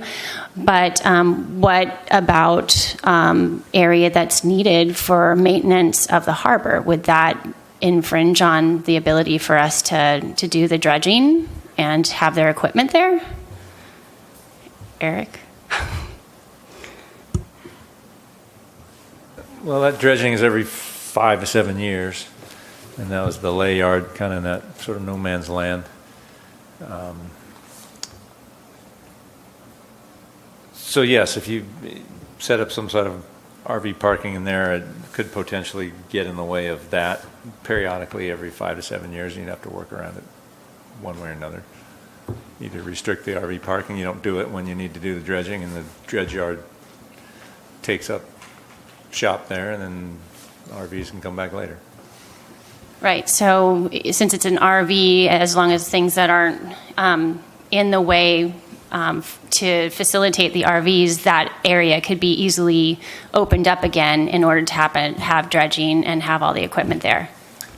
Well, if I understand the thinking correctly, primitive campsites, that's no hookups, no nothing. It's just That was my thinking, yeah. patch of dirt and Yeah. Yeah. Okay. Patch of dirt and a place to put your check.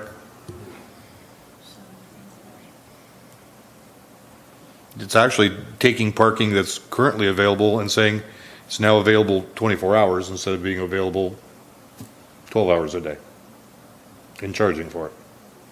Well, let me chime in here. I'm completely opposed to any RV parking at the Rock. It's an iconic place. It's beautiful. It's passive. It's a place you go. It's not commercialized. I would hate to see it turn into paved paradise to put in a parking lot. You know, again, I'm not clear where this piece of real estate we're talking about is. I just,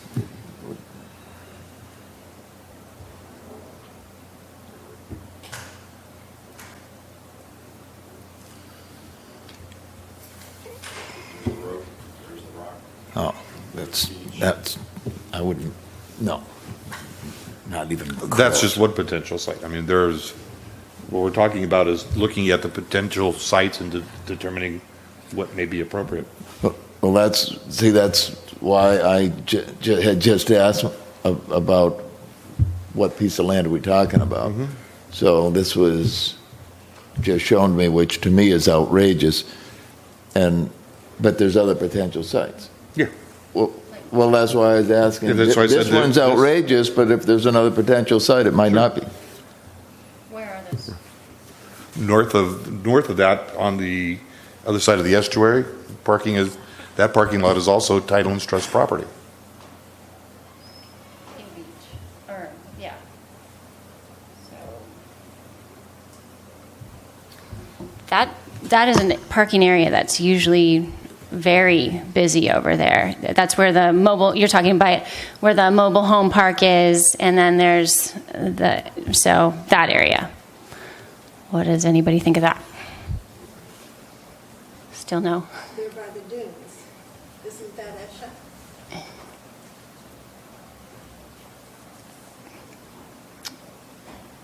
Isn't that what? Environmentally sensitive habitat, which they don't really want you to disturb. There's the road, there's the RV park, the road, and on the other side, along that road is dunes, which I believe is all considered Yes, environmentally sensitive habitat. And I know you're talking about primitive sites, but I don't know what you could put there. If anything, For that area, For that. I wouldn't agree for camping over there. No, I'm not looking at doing anything in an environmentally sensitive area, but maybe it would be better if I provided additional input and did some more research and brought that back to the board. Perfect. Good idea. Perfect. So, we've identified 3 potential funding sources for the Harbor Accumulation Fund Reserve. Can we think of any other this evening? What about parking on the Embarcadero? I know it's going to be a bigger thing, but would the parking on the Embarcadero, if it became paid parking, is it on one side city's money? It's on- not Tidelands Trust. And None of the parking. none of the parking on the street Embarcadero parking is Tidelands Trust, so it's not a Well, source. that's a lie. The street ends, actually. No, the west side of the road should be, and that's one of the I things I thought the curb was the line of demarcation. no, center line of Embarcadero from Oh, thank you. my understanding of it. Oh. I My- stand corrected. That was my understanding, too. Great. So, possible source of revenue is if the city agrees to paid parking, that we get 100% after whatever costs that are associated for managing paid parking for that area. Could be a Net proceeds? net proceeds, not gross. So net proceeds of paid, this is a question, not a statement. Net proceeds of paid parking on Tidelands Trust lands.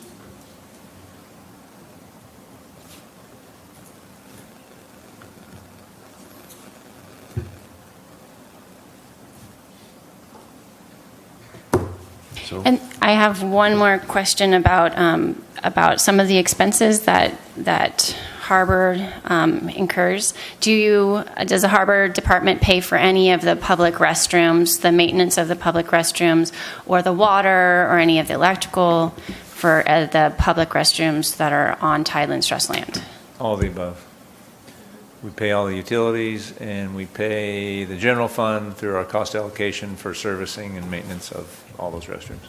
Are there any restrooms that you pay for that are not on Tidelands Trust land? No. Got the one at the Rock, we got the one at Coleman, North T Pier, and Tidelands. The one at the Chessboard, Centennial Park is general fund. That's not on. No. So you guys pay for that, but it's not on Tidelands. You No, don't pay do for not that. pay for Okay, that was my question. so the city has a long established program they call cost allocation. And the 3 enterprise zones or funds are charged by the city for their use of city resources within their zones. So the harbor is such a zone, if you will. And so you pays some of the lighting. There's a list of things, actually. And that's the cost allocation, which is what's currently being reviewed by consultants. Is that citywide? That whole thing is citywide. So we pay for a portion of the city attorney, a portion of the city manager, a portion of the public works director, recreation people, everybody. It's all a big study that determines how many hours of everybody's time goes to the harbor fund, and we pay for that. Okay. And in FY 17-18, that was will amount to how much? Give or take? This current year, it's just over $300,000. Of the harbor budget. That's it. Okay. Okay, so there's one for discussion. So Sharice suggests net proceeds of paid parking on title and trust lands at such a time as that should come to pass. How do we feel about that one? Mark? Well, it would be income derived from the use of title and trust lands, and I would be definitely in agreement that should be for our benefit. Okay, Lynn? Agreed. Okay, we've been through this one before. Yep. Yep. Jeremiah? Yep. Okay. Okay. Sharice? Anybody else have another idea? Gene? Yeah, Eric, can you tell me how far north the title and trust area goes? Does it include the old concrete plant? No, basically, go down the center line of Embarcadero, past the power plant, up the dirt road, staying on Embarcadero, across the creek, in front of the Morro Dunes Trailer Park, center line of Embarcadero, to Highway 41, where you hang the corner as you're going to start going east. Stop there, hook a left out into the ocean, 3 miles, and then out to the south, and comes back in off the inn at Morro Bay. Okay, I just knew that the city owned Roughly. that. I knew the city owned that, and I was just curious. We whether- used to manage the Morro Dunes Trailer Park lease, and the Harbor Department used to manage the batch plant, the sewer plant, or the concrete plant. But no longer. No longer, no, that was Okay. taken away. We used to get the revenues from it, too. Okay. Any other ideas? Okay. So still on this committee report,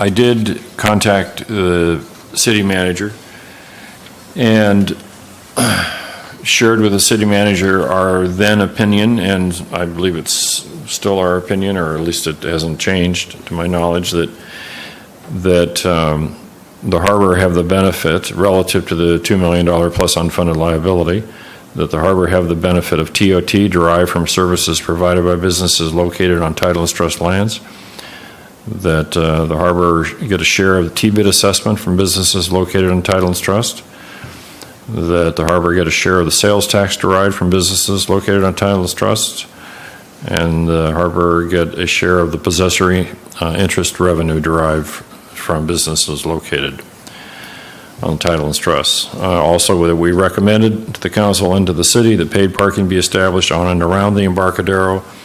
We provided, as Eric mentioned earlier, a list of issues around all that, and we recommended that a portion of the paid park. Jacobson's? Oh, is he leaving? Because if you guys have got. He's not leaving. Okay, and you're okay? Okay, good. We recommended to the city council that should such paid parking, such time paid parking be established in and on and around the Embarcadero, that the harbor department benefit from that revenue. The response from the city manager was, the city is aware of the financial challenges facing the harbor department, and relative to our questions about TOT, sales tax, and so on, in October of 2017, city staff contacted the State Lands Commission about those issues, and the response from State Lands reportedly was that, quote, that it was, quote, normal, end quote, for said taxes to go into the city's general fund, even though that they are generated in the title and trust enterprise. The city manager went on to say, that being said, the city is not prohibited from participating in a revenue sharing scenario between the general fund and the harbor fund. However, this is still the city manager talking, similar to the harbor, the city's general fund faces long-term challenges. As such, city manager does not believe that the city is in a position to divert TOT sales or possessory interest revenue to the harbor fund at this time. That was last month. City manager went on to say, here is how the city plans to review revenue enhancement options for the harbor. The city recently initiated a fee study City is embarking upon a review of the harbor lease management policies. As part of the city's development of a fiscal resiliency plan, that's capital F, capital R, capital P, the city is looking at long-term revenue options, including a potential parcel assessment specific to the harbor. The resiliency plan will be discussed by council and the advisory bodies in 2019. Staff is looking into the potential to host paid camping at the Rock parking lot for special events, as well as auditing of leaseholder gross receipts. The results of that work will be brought forward to council and the HAB sometime in 2019. Related to parking, City Council has identified parking management paid parking as a part of the fiscal 18-19 goals and objectives. That work is slated to take place in 2019 and would absolutely, that's a quote, include a look at paid parking on the Embarcadero. Finally, work is underway with Castle Winds, formerly Trident Winds, on a long-term plan for offshore wind generation. Just as a reminder to all of us, when Trident Castle Winds made their presentation here a couple of months ago, that long-term plan is like 10 years from now. In addition, this is still the city manager speaking, in addition, the HAB could make a recommendation for City Council to consider use of TBID funds for harbor improvements, though traditionally TBID has primarily used their funds for marketing and special event sponsorships. So that door was opened to us. And we responded by thank yous and by a couple of comments having to do with the reminding ourselves that the HAB feels strongly the revenues generated by titleless trust lands need to be directed to the Harbor Fund in whole or part. Seemingly, it can be reasonably argued that, to make Lynn's point, that, quote, revenues, end quote, including taxes generated by the leases are titleless trust revenues. And also we commented that while it may be, quote, normal, unquote, for the taxes that we mentioned to go into the city's general fund, I did a little research with the state, and I'm absolutely no expert, nor am I properly informed about this, but I couldn't find any law prohibiting some apportionment of some of those collected taxes going back to harbor, for harbor infrastructure. So that's my report about dialogue with the city manager.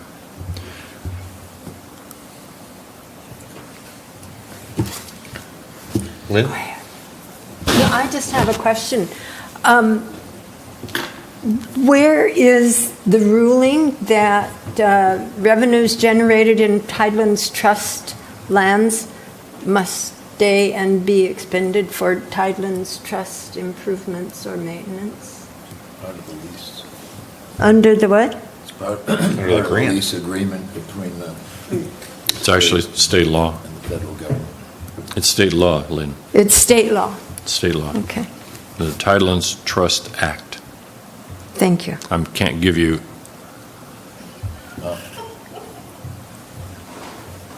We have a public comment. Identify yourself and your place of residence, please. Thank you. Drew Jacobson, Morro Bay. I had a chance to talk to Mr. Markowski about this. Makowetsky? Yes, thank you. It's maybe a little late, but I'll throw it out anyway. It's my understanding that Dynergy has been sold to Vestron. Vestron just brought on a gentleman with the offshore interest. My question is, the outflow pipeline runs from the ocean, and I understand from that gentleman that it is all city property, and it runs across city property and ends up in the old Dynergy yard. My question is, has the city renegotiated with Vestron, the new buyer, the new owner, that part of the pipeline that runs from the property onto their property? And it might be worth looking into that. Perhaps they'd be interested in paying some money to continue that. Thank you. Thank you. So, Eric, you know who owns those improvements? City does. Okay, so the city of Morro Bay owns those improvements? So the outfall pipeline starts on the power plant's private property, runs out maybe 40, 50 yards past where the pavement ends, where you go into the dirt and out towards the creek, runs, underneath their fence through the dunes and then out towards the rock where the outfall is, where you can physically see that structure. You can kind of visualize where it goes through there. So private property hits city property. The city property portion, first PG&E and then all the companies thereafter continued to lease it. Dynegy in 2015 gave up that lease, and that improvement reverted to us. We now own it.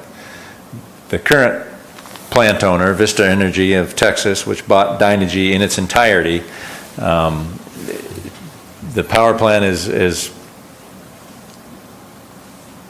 very, very, very likely never going to run again as a power plant. They gave up, in fact, I don't know if they even have their generating permits anymore, and basically it's a shuttered plant, so they have no use for the outfall tunnel, so they have no need to lease it from us. So basically at their fence line, their pipeline ends, our pipeline begins, they're the same pipeline.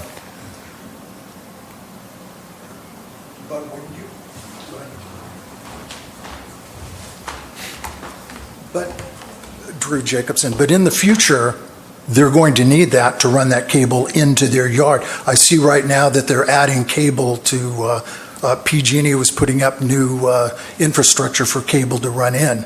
So I think they have the idea that this may go through with the wind farms.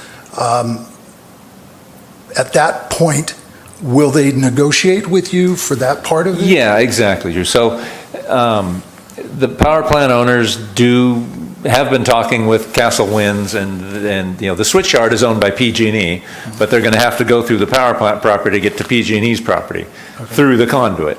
And so they're negotiating with the power plant owners just as they will negotiate with us, assuming they win. And if even if another company wants to come through, they'll have to negotiate with us if they want to come through that conduit. And yes, we will then negotiate a lease and hopefully get a good amount of revenue from that when that time comes. Okay, thank you. Okay, are we wrapped up with C2? Gene? Yes, you're mentioning, earlier tonight, you mentioned the aquarium and its lease site fee. I don't know when we bring that up tonight, but I would like to address that somehow at some place, sometime. I'm just curious what the agreement is between City Council and the Central Coast Aquarium people. I don't know whether this is the right time to bring it up or not. You just did. It's not on the agenda specifically. It was part of the staff report, and if I remember your staff report, you said that there was do I remember correctly, that there was an active negotiation? No active negotiation. Everything is waiting on Central Coast Aquarium to feasibility get their financial feasibility done, at which point CCA and their board are going to decide whether they want to continue forward pursuing the Morro Bay project. Then they'll come to the city and we'll start that process. Okay, I agree. Just $1 a year just really upsets me. Thank you. Therese? We're going to... One last thing. Are you still on C2? Yeah, I am. Oh, good. Okay, the go ahead. T-bid was brought up as part of going into the Harbor General Fund or going towards this reserve fund.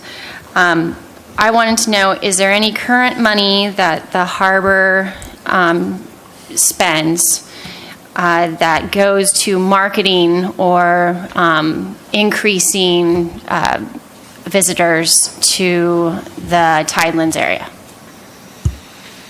Nope. We have about a $500 line item for promotion and advertising. Okay.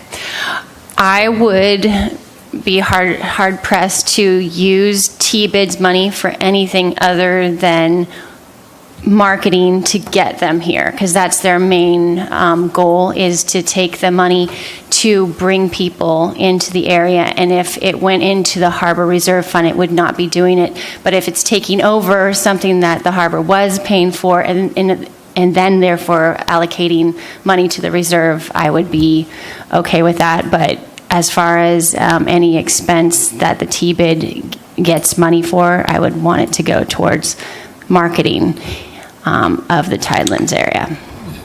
So this is just a notional question, just purely fantasy. What if some of those TBID funds were used to maintain the docks that the visitors use, exclusively that the visitors use? No one else uses those walkouts except visitors. Or any other purely visitor-serving portion of the harbor's infrastructure. I would say that if it promotes people to go and visit those docks, not necessarily the maintenance of those docks. What about if we close them off because they're not safe anymore? I think coastal would. No, this is very real. I think that TBID's main job is to increase the overall revenue of the area.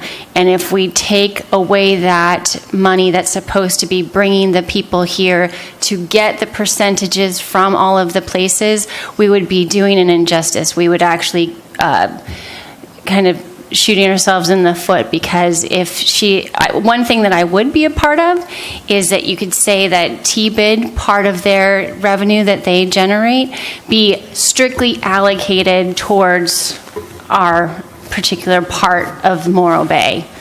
And hopefully that would generate more income that would be brought in via the percentages. Can you define our part of Morro Bay for me? Well, actually, we're trying to do it as its own district. So whatever they decide for the district, you can. No, it's no district.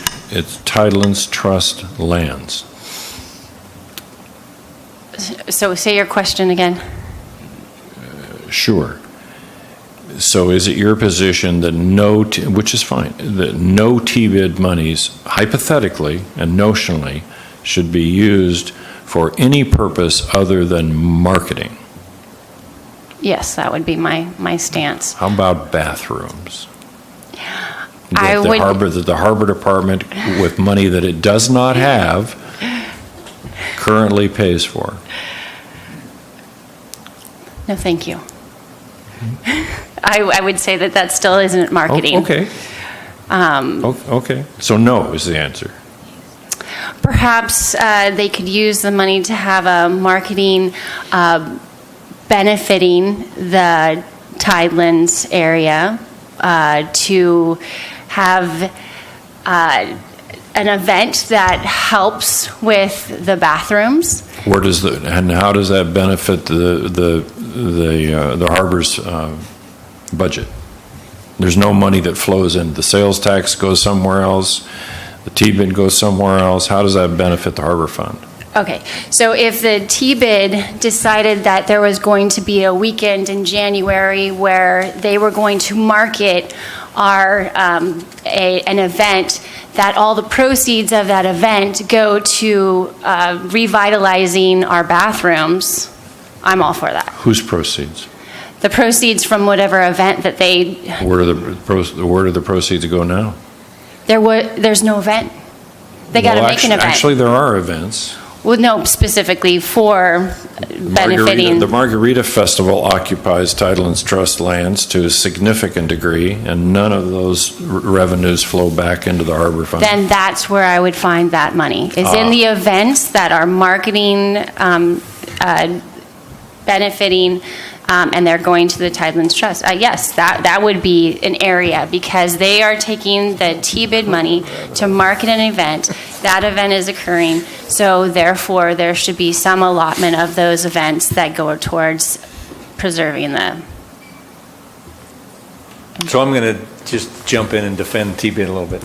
So T-Bid, and I'm not an expert on it by any means, but T-Bid spends a lot of money on promotion and advertising of the city in general, including the waterfront and hotels and business and everything else. They work closely with all sorts of other businesses in the chamber. T-Bid funds special events. They've helped funded special events on the waterfront. True, nothing has gone straight into our coffers. T-Bid and tourism have also helped fund. They're helping us. They're getting some banners, helping us put up some banners in the aquarium to advertise that there's other things going on beyond the aquarium, to try and get rid of the sort of dead zone that's occurring there. So T-Bid helps out and works with our hoteliers and businesses a lot and does a lot of promotion and advertising. So indirectly, I would say the Harbor Fund is benefited by the T-Bid. Just, yeah, we don't get fund directly from them.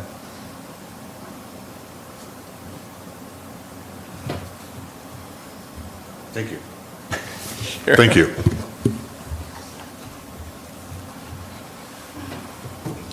Is there any other further discussion of item C2 on our agenda? I deem C2 closed. So Sharice, we be talking. Okay. We're going to T-Bid. We're going to T-Bid. Okay. Good idea. C3. Any public comment on C3? Update from the Eelgrass Ad Hoc Committee, or actually on C2? Seeing none. Any public comment on C3? Update from the Eelgrass Ad Hoc Committee on the committee's recent activities? Lynn? No public comment. The committee has not met, and we are awaiting our last proposal to go to council and hear what they have to say. Okay. Any questions, comments from the board? Seeing none. C4. C4 is cancellation. The subject is cancellation of the January 2019 Harbor Advisory Board meeting. Man, you really like to cancel these meetings. You guys got stuff to do. Staff recommends that we cancel the January 4, 2019 Harbor Advisory Board meeting for a variety of good reasons.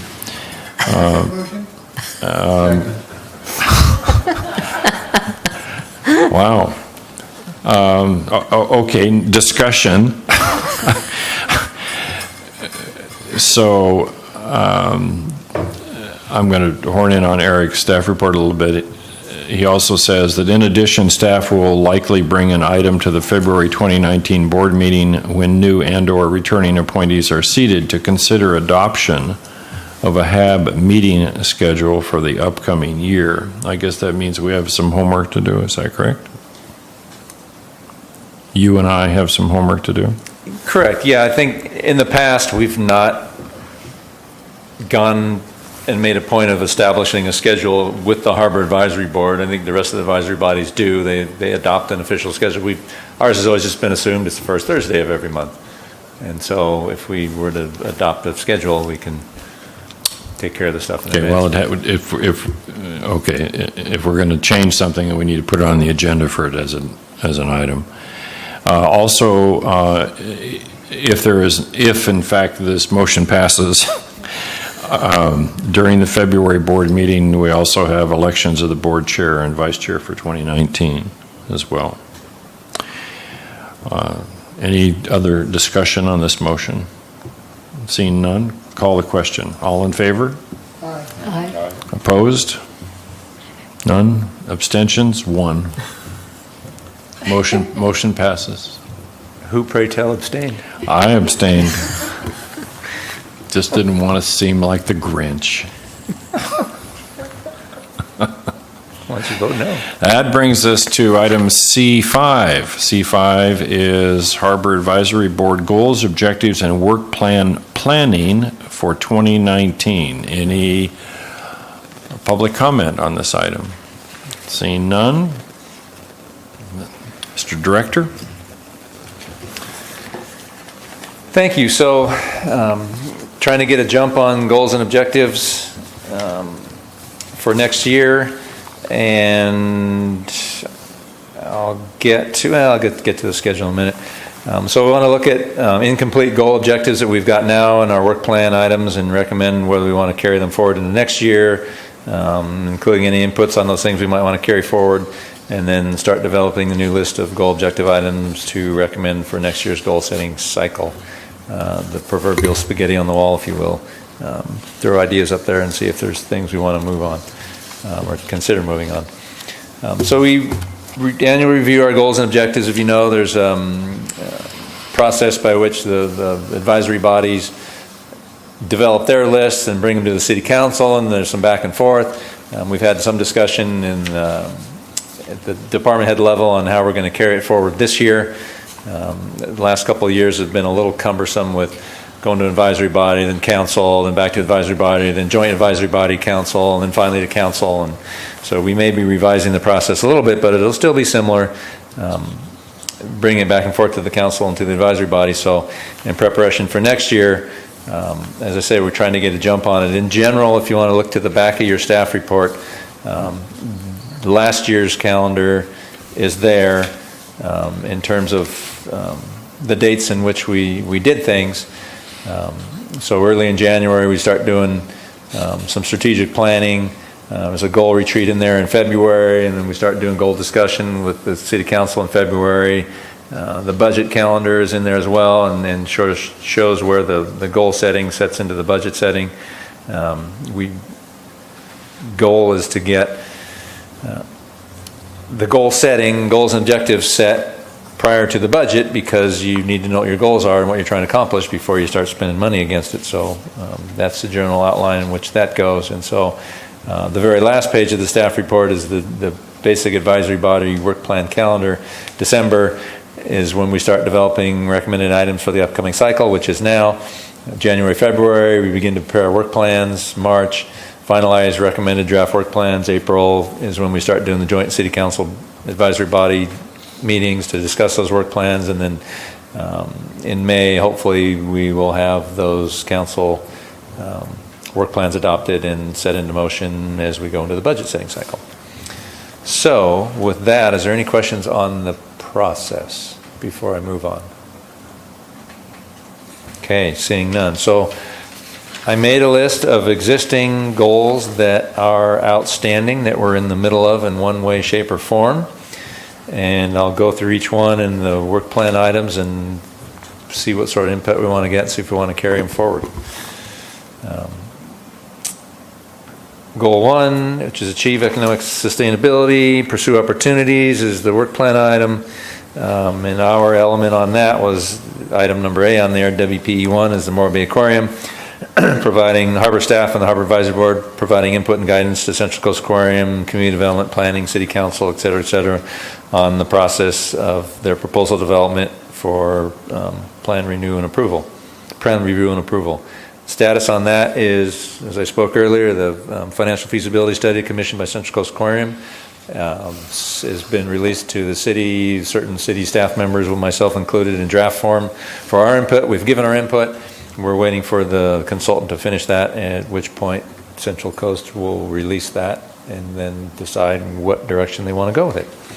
And it's due for release sometime fairly soon in this month. The staff report says due in the next month, but I wrote this back in November, so sometime in December, over the next week or 2 or 3, hopefully that report will hit the streets and Central Coast Aquarium will decide where they're going to go with it. Is there anybody on the board that does not want to carry that item forward? Okay, is there anybody on the board who suggests that the item be revised, that the wording or the purpose of the item be revised? We're golden. Okay, keep moving on that one. But before you go down to BWPE3, can you help me understand? Well, I'll wait until we get to D. Go ahead, please. So item B, which is, work plan element number 3 under that same goal, is the Morro Bay Power Plant. Harbor staff and the Harbor Advisory Board review and recommend to Planning Commission Council on development proposals during the review by Planning Commission and City Council for approval. Spoke a little bit about the power plant status. It's been sold to Vistra Energy, a Texas power company. What I understand, there's talks of a company acquiring that asset from Vistra to do some sort of development, but it's still in the fairly preliminary stages. Nothing's gone public, so I suspect hopefully over the next year something will come forward on that and we'll see it. So therefore, it is possible that that there will be development proposals before the Planning Commission and/or the City Council in calendar 2019. It's possible. Possible. I don't know if planning or development proposals in front of Planning Commission, but I would imagine any development proposal there is going to be large, expensive, Okay. complicated, and therefore is going to get a lot of Okay. public input before it even gets to that point. Okay, anybody on the board does not want to carry this item forward? Okay, I suggest that you substitute the capital C City for PC Council.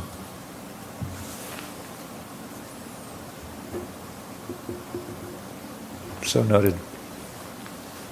Is the board okay with that? Yep, okay.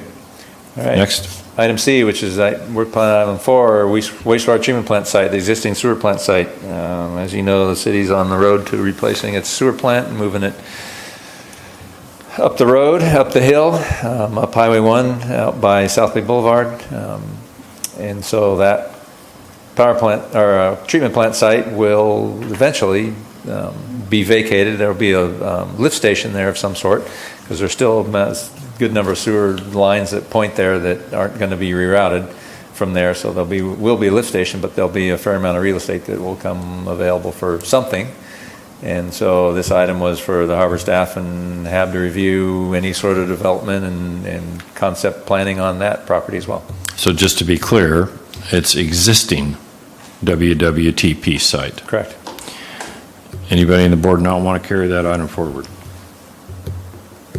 Okay, again, I suggest PC Council be changed to capital C City. Okay, duly noted. Item D, work plan element 5, eelgrass, and continue the ad hoc committee work and the research on the eelgrass mitigation alternatives.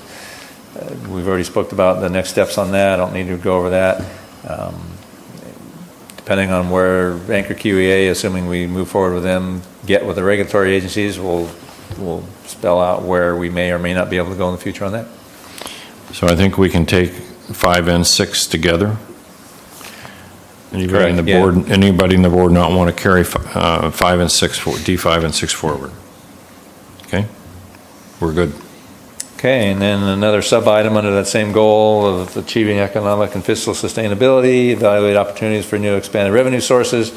Our first item on that was item A, WP number 1. Participate in the research and bring to council for consideration establishment of paid parking. We spoke about that earlier. We made our recommendations. We're just waiting on either Planning Commission or City Council to take it up.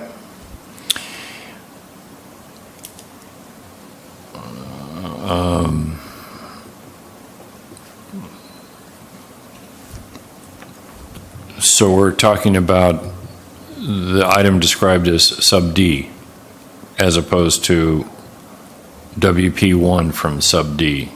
No, I'm looking for WP. Sub D's, that's just, it's under a different subheading. That's the only reason I put it there. I hadn't intended to question whether or not we want to keep going with. Okay, so That's is there any, sub-item. so the question is there anybody in the board that does not want to carry forward our participation in evaluating opportunities for new and/or expanded revenue sources? We want to do that, but I would suggest, as far as the wording is concerned, that we just stop at the end of the word sources. Yeah, that's just the overall city goal item, include all those other. listed Okay, things. okay. Yeah, that wasn't ours. Ours wasn't to look at marijuana-associated revenues and other tax revenues. Thank you. That's the It was overall a city header. goal. It was a header. It was a header. Got it, thanks. I'm sorry for taking your time. No, sorry, I didn't Okay. explain that a little better. So we're keeping this one, I would assume. Well, we clearly, after this evening's discussion, we're clearly keeping WPE 1 and 7. Well, I don't know, we didn't talk about 7, actually, but WP1, Yes. we're keeping. Okay, so And for my edification, why did we drop off 2, 3, 4, and 5? why didn't we? Why did we drop off 2, 3, 4, and 5? What are 2, 3, 4, and 5? I can read them to you if it would help. Done with them, aren't we? Well, that's why I'm asking. 2 is research and bring to council for consideration moving for-profit events and activities from the public area use permit process with no revenue generation to a licensing agreement process. Those are, we've looked at those. We did that? Yep. Okay, and we took a position? We researched and brought to council. Thank you. Thanks. 2, 3, 4, and 5. Correct. Okay, thanks. So that's number 7. 7, research and bring to council for consideration establishment of a concert venue in the Triangle lot. Haven't brought it to the hab yet. Do we want to keep looking at that? Well, it seems to me we've made a commitment to a parking. Yeah, that's what it sounds Do we want to abandon parking for a concert venue?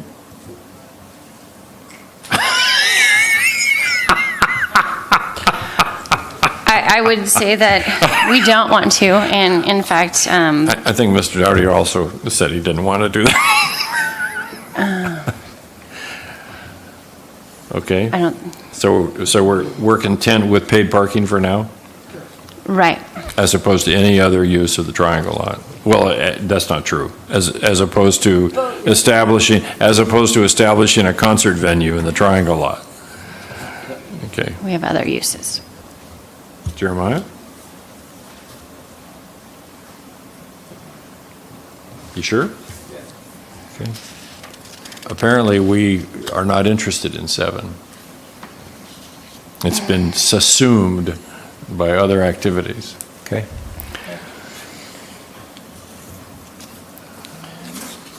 And we Next item. and we took care of 11, eh? Seek and establish a more effective harbor-related grant-seeking process. I think we took care of that by you telling us that your department was going After all the grants we can. Yeah. Yeah. So, just a side question, would it be of any use to the department to use third-party resources in addition to your own resources to pursue that stuff? Because there's people, as you and I both know, there's people that do it for a living. Do it for a living, yeah. Yeah. I mean, would that be of any use? Yeah, we as a city looked several years ago at tasking, I can't remember who within City Hall with sort of being the grant czar to try and go after stuff. And Joe. And recreation. was it Joe? Yeah. That never came to fruition, so.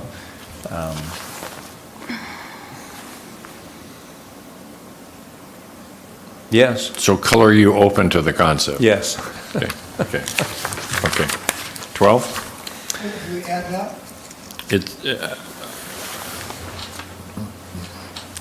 If the director, if there's something that we can contribute to that, otherwise, because this is our work plan, so if there's something we can contribute, I mean, if board members or member want to volunteer their time to research under the direction of the Harbor Department, to research harbor-related grant opportunities, absolutely, we should add it. I would be more than happy to have somebody research and find stuff and bring it to our attention. Okay.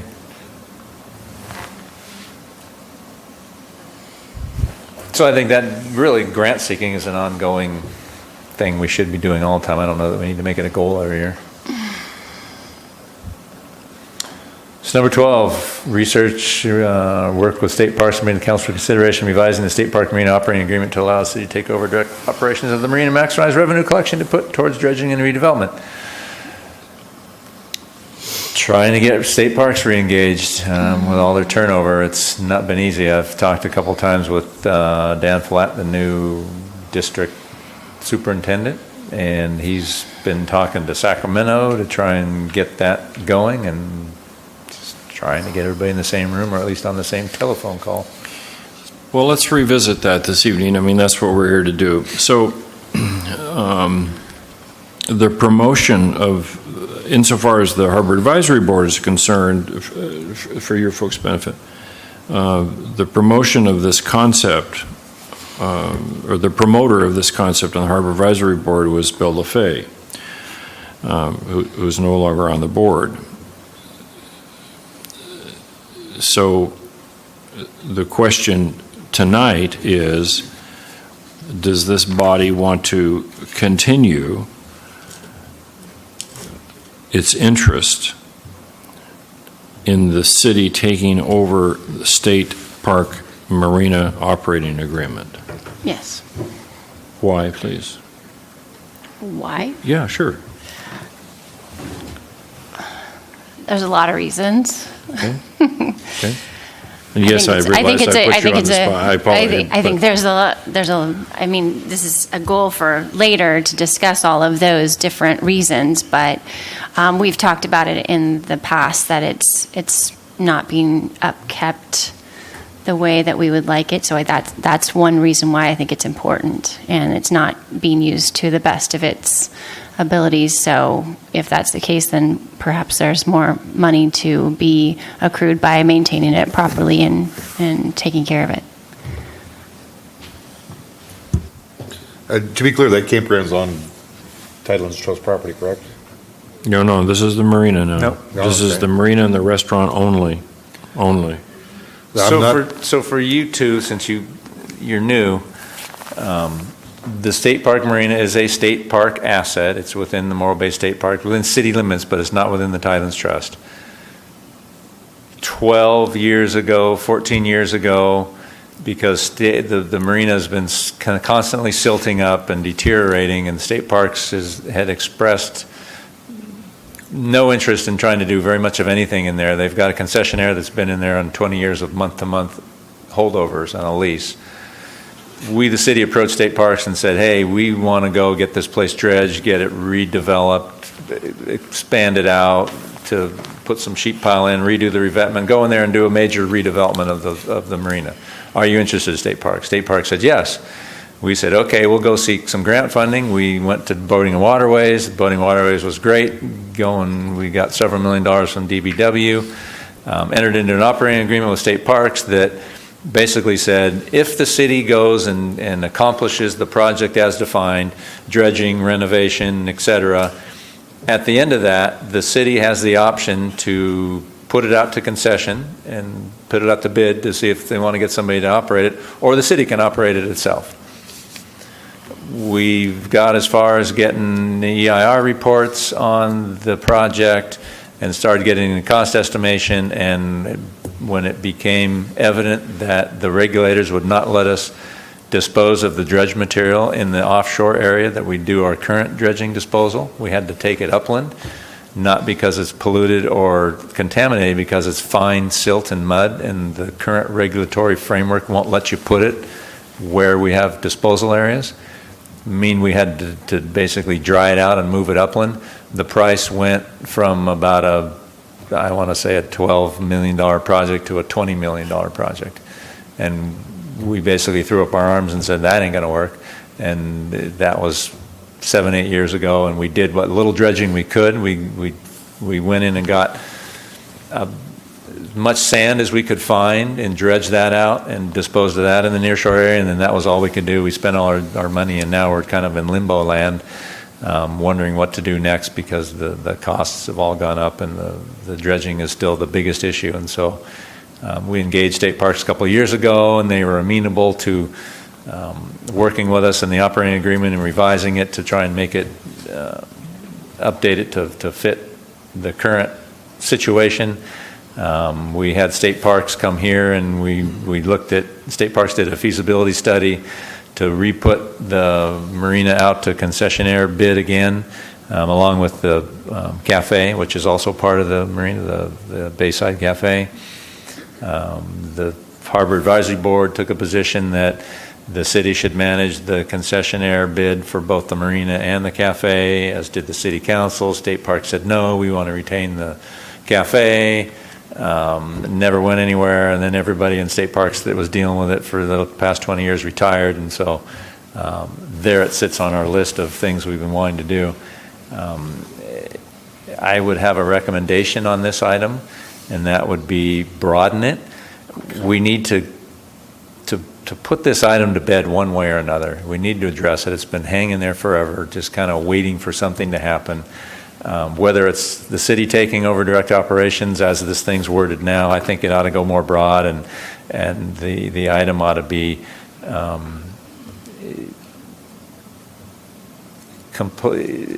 don't know exactly the item. The item needs to be, we need to get back with state parks, figure out a path forward, and if that path still involves the city or not, and either,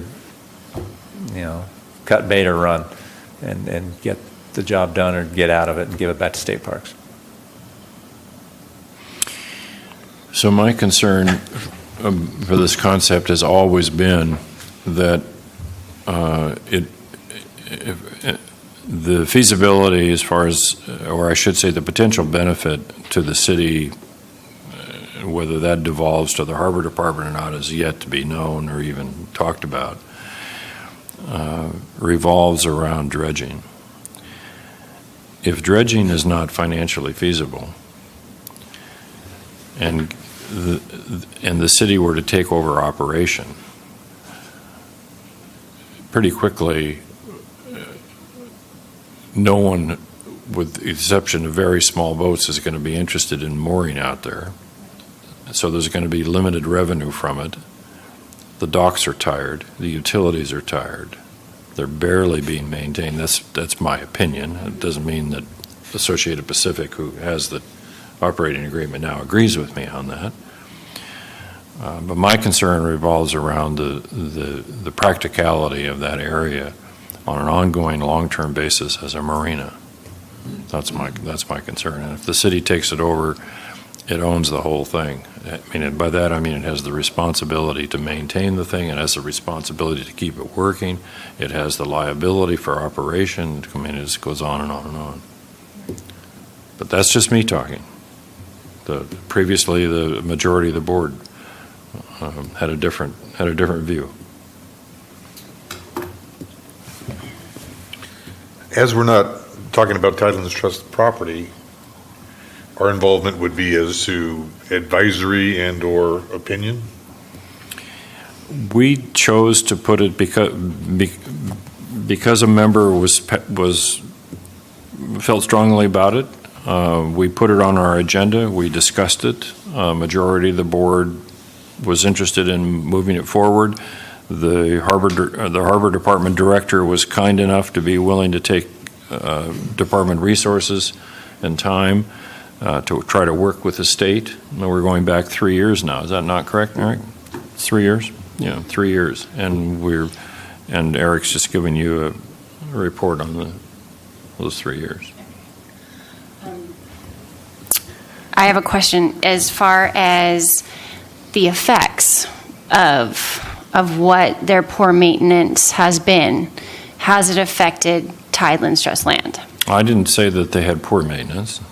Just to Well, be clear, I didn't say that. Okay. You can say whatever you want, All right. but I did not say that Associated Pacific was engaging in poor maintenance. But there's no connection. State. But there's no connection between this property and Tidelands Trust. None.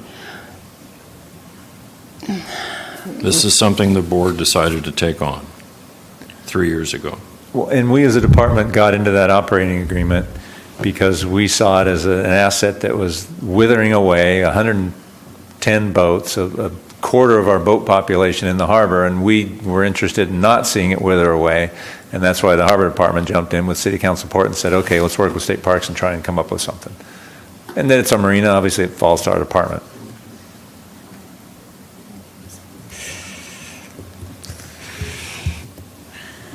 So while you're thinking, Gene, we're going to retain this one? You know, I think maybe we send a letter to the state and say, hey, look, if you guys want to renegotiate it some other time, you guys do the dredging, we'll do the maintenance of the harbor, and maintain the docks and slips. But at this point, I think we send a letter to the state and say, hey, you know, you haven't maintained it, it's up to you to maintain it, and then we'll renegotiate. So that's my feeling at this point. We've bent over backwards trying to make this thing work, and we're just stymied, mostly because of the dredging. And so I think we just have to say, we're going to walk away from this point. If the state wants to take it over, back to them. Let them maintain it. Eric, what's the term of the current operating agreement? Month to month. It's 20 years, and I want to say we're 12 years into it, 13 years into it. Yeah, and if Associated Pacific does relocate 100%, as Paul's been talking about, what would happen to that? What's the term of his operating agreement? I mean, of his. He's on month to month. He is month to month. For 20 years, they've been on month to month. Yeah, okay. And Associated Pacific leaves town? Yeah, I don't know. Where does that leave the city? I don't know if Not that it's your department's problem. But. Yeah, no, I don't know. Well, it is, because we manage the concessionaire. You know, under that operating agreement, we oversee Associated Pacific. The harbor department does. Yes, yeah. And so if they were to say we're done, I mean, obviously, you know, that they've got no long-term incentive to put any major investment in it, because they've got no long-term agreement, because they can't parks can't come to grips with putting anything together. And so there it sits on a month to month. So yeah, if Associated pulls out of town, will they keep that? I mean, they actively have to manage slips and problems, and when people leave and come, and boats sell, so they need a presence here. I don't know if they would just, if it's enough revenue for them to keep somebody in an office here or not.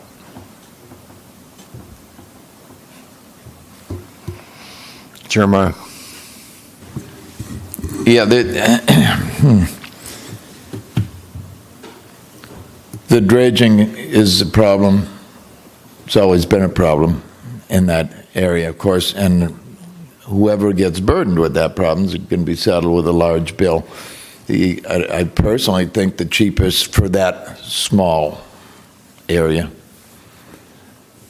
somebody would have to have a small dredge. Number one, that's all it's going to fit in the area. So owning a dredge, I mean, if somebody is willing to purchase a dredge to accommodate that little area, it might be feasible. Other than that, I don't think. Where are they going to dry out what the word that you're going to have to the word that Eric won't let me use? The spoils. No, there are no spoils. We're not. We don't call them spoils. We don't call them spoils anymore. We call them dredge materials. Us old guys, we call them spoils, but no. The dredge materials have to be dried out somewhere, and that's at State Park, State Park land.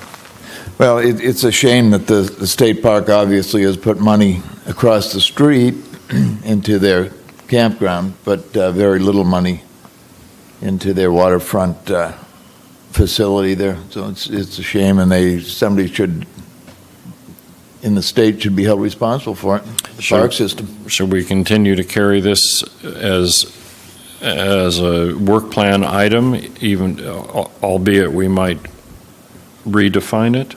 Should we continue to carry this? Should the Harbor Advisory Board continue to carry this as a work plan item? I'm sorry, Bill, but at this point, I'd have to say no. Bill in absentia. Yeah. Should we, Jeremiah, continue to carry it? No. Lynn?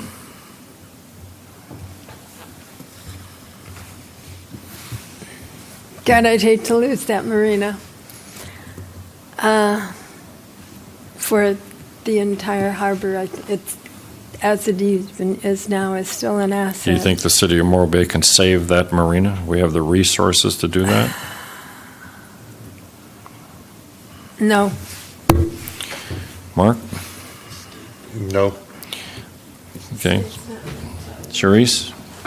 Continue to carry the item or not? If there is absolutely no detriment to them not dredging their area that affects Tidelands Trust area, then I say that we have to remove it. But is it possible the fact that it's not being dredged, that area that is coming into Tidelands area is being affected with that runoff or dredge? So no, then I would. There's no connection. No connection. If there's no connection, then I would say, strike it. The southern extreme of the Tidelands Trust properties is at least a quarter of a mile away, up the beach. Okay, then no. Okay. Gene? Yeah, there's no reason why we can't revisit it later on if the state wants to renegotiate or they take over the dredging. I mean, we're open in the future, but not at this point. Yeah, what we're doing tonight is we're advising the city council as to what we're interested in, what we recommend carrying forward as a work plan item, and what we do not, if anything, recommend carrying forward. As far as the Harbor Advisory Board is concerned, the council and the city can do whatever they want to do. Nope. You see a problem with that? No. No, really? I mean, is No, there I don't. No, some strategic issue there? Or? No, I mean, if state parks, I mean, probably the time to readdress it is when I do finally get some kind of engagement in state parks, and if they can put together a plan or an idea or a hope, dream, or desire and how to move forward, then we can readdress it. Yeah, I don't see, yeah, I mean, looking in from afar, and this isn't fair because I'm not them, and I don't walk in their mocks, they don't seem to be motivated in any way, shape, or form relative to that chunk of water, so. Before we move on to Goal 3, I have a suggestion to add to Goal 1, Sub D, and a work plan item, and that's to research and or further develop potential revenue sources for the Harbor Accumulation Reserve Fund.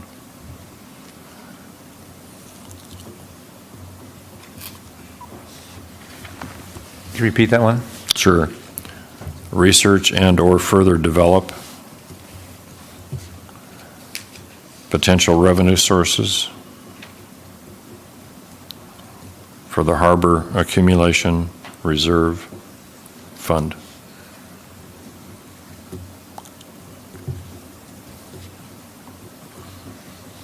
I can just have an open-ended, nothing, no particular item to pursue, just continue pursuing potential sources. Well, we don't have it listed right now. Yeah, okay. So, okay. Okay, moving on to Goal 3, infrastructure, improve infrastructure in public spaces. The sub under that is bring to council for information, consideration, possible implementation, review of circulation and parking management plans and options in the downtown and waterfront districts.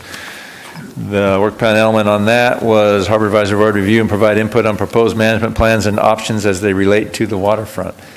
And the status on that is pending those plans being brought to consideration by Planning Commission or City Council for any need of Harbor Advisory Board input. At this point, there's no activity I'm aware of with Planning Commission or Council on those plans, so until they take them up, we don't have anything to put input on. Just for my benefit, because I don't quite get it, can you help me understand what, quote, proposed management plans, end quote, means or involves? Management plans, not the proposed part. These are all plans for managing what? Circulation and parking management plans and options. This is all, this item is parking and circulation management plans. So the plans that are in sub B. Correct. Thanks. Currently, the city of Morro Bay has a parking management plan. Right. And it's probably got a circulation element to it. And so at such time as those are taken up, yeah, do we want to provide input to them? Yeah. So the answer to my dumb question was parking. Yeah. Okay. Okay. Do we want to continue to carry this one? Yes. Yep.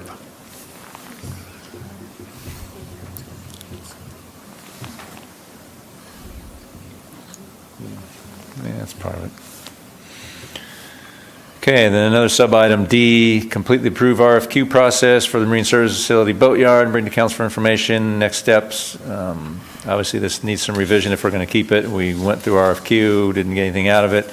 We're now at the RFP process for financial feasibility, and that was the next step after RFQ. Actually, there's a preliminary step in front of RFP-ing it for financial feasibility, and so seeing nothing out of that, we've put it out to financial feasibility. And do we want to keep this as a work plan item? I'm going to probably say yes and make up your mind for you. Well, conceptually, so let's ask the question conceptually, without regard to the necessarily to the particular wording of the item at this point in time. We want to carry this forward conceptually? Yes, okay. Are we okay with the specifics of this existing wording, which is now a year old? I think the wording needs to change to evaluate results of RFP. Yes. Evaluate results of the RFP. We'll get the ad hoc committee to, assuming we get a response or two to compare against each other, we'll choose one, bring that to council for award, and then do the financial feasibility. So those will be the next steps. So we just want to update the timing of the wording. Yeah, that's reword all. it for yes the next steps that are coming. Yes, thank you. Yep. Okay. And before you take the time to goal 4A, I don't see any reason, I mean, this is just one person talking. I don't see any reason to carry forward goal 4, item A. We're done, right? We're done. We've done what we can do. No, the community development director made very clear that not so terribly long ago that we're done. Yeah, as a goal item. Yeah. We're not invited to continue to participate. Okay, so D? So we're getting rid of that whole one. Yes, sir. Well, we're getting rid of goal 4A. Yeah, well, it's got two things under it. Oh, I see. Yeah, well, yes, 1 and 2. Because we're not going to get another bite at the apple, as I understand it. Am I wrong about that? We developed the working waterfront mission statement and policy. Yes. And forwarded that. Yes. So that one's done. Yes. And we did the Measure D stuff. Yes. And forwarded that. Yes. Our only other role in this could be, as these documents move forward, providing comments to, you need to add, you didn't, add it more here or say it more there. I mean, we've done our main core. We've done the goal work. Yeah, but you and I would address that. The board chair and the harbor director would address that in agenda setting. Is that not correct? Yeah. Okay. Okay. Okay. So that one's gone. And I guess that's goal 4A we're getting rid of. What about goal 4D? Bring to council for consideration the results of code enforcement outreach on existing codes related to fences. This was the boat parking one when the city started pursuing enforcement on people parking their boats and RVs in their front yards and on the streets, and we put it on hold. And the goal being, if and when the city takes it back up, provide input to the city council relative to boat trailer parking in the street. No, provide a venue to take public input. This is the city. Correct, right. The city council for the benefit of the new members. Occasionally, the city council will ask the harbor, any of their advisory bodies will ask them to serve as a vehicle to take public input on a particular topic or item. So it becomes agendized and it's published, and then, for instance, the marine sanctuary thing, we were the vehicle for public commentary on marine sanctuary. We have in the past been the the venue for commentary from the public on this code stuff as far as boat parking. As a matter of fact, we had pretty much a full house that night. So my suggestion to the board is that we continue to carry this item. The council decided whether they want us to do it or not. You okay with that? Yes. Okay.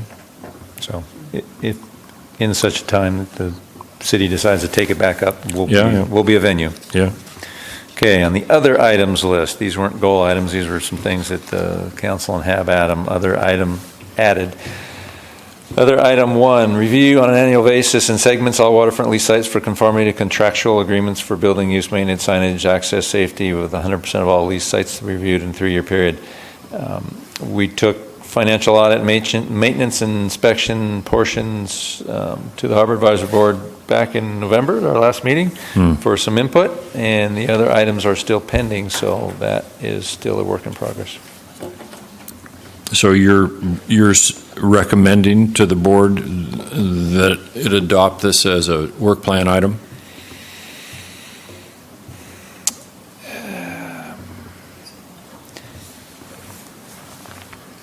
This effort, to me, really belongs in the lease policy update process. Exactly. And my recommendation to the board is that we add a work plan item that says have participate in the waterfront lease policy update.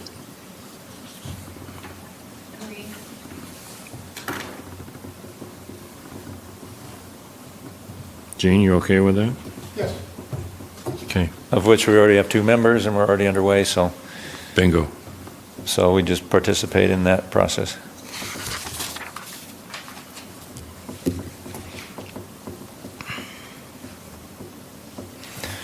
Okay, and then the last item number 2, review and submit to council capital improvement projects for FY 18-19 budget study session, and that's been an ongoing item for a number of years now. The board. I don't know. Sorry. Go ahead. No, go ahead. I don't know if it's appropriate, but should we not be providing the council with a 5-year, a 3-year, and a 1-year look at what our capital requirements are? We could, and we could look at it on a longer scale as well. Right. To me, this one really is an ongoing, this one's kind of like public safety. Is public safety a goal? No, public safety is something you do all the time. To me, this is something you do all the time. We should be doing this on an annual basis. It shouldn't be a goal that we try and achieve. This should be part of our operating. Well, the Harbor Department has developed three separate capital schedules. Right. That address this very thing, and this, if I remember correctly, the one that has to do with repair and maintenance as opposed to equipment goes out 3 years at present. I've got it, yeah, yes. And we've talked about going out 5, which is a good idea. I think there should be an ongoing thing. Beyond us creating that information, sharing that with council, and what I think would be beneficial. Absolutely, I think the HAB should stay involved. I question whether that needs to be a goal item. I think it should be an ongoing thing we do always as part of the budgeting and goal setting process. Not the goal setting so much, but the budgeting process. Yeah, the 30,000, not the 10,000 foot level. So,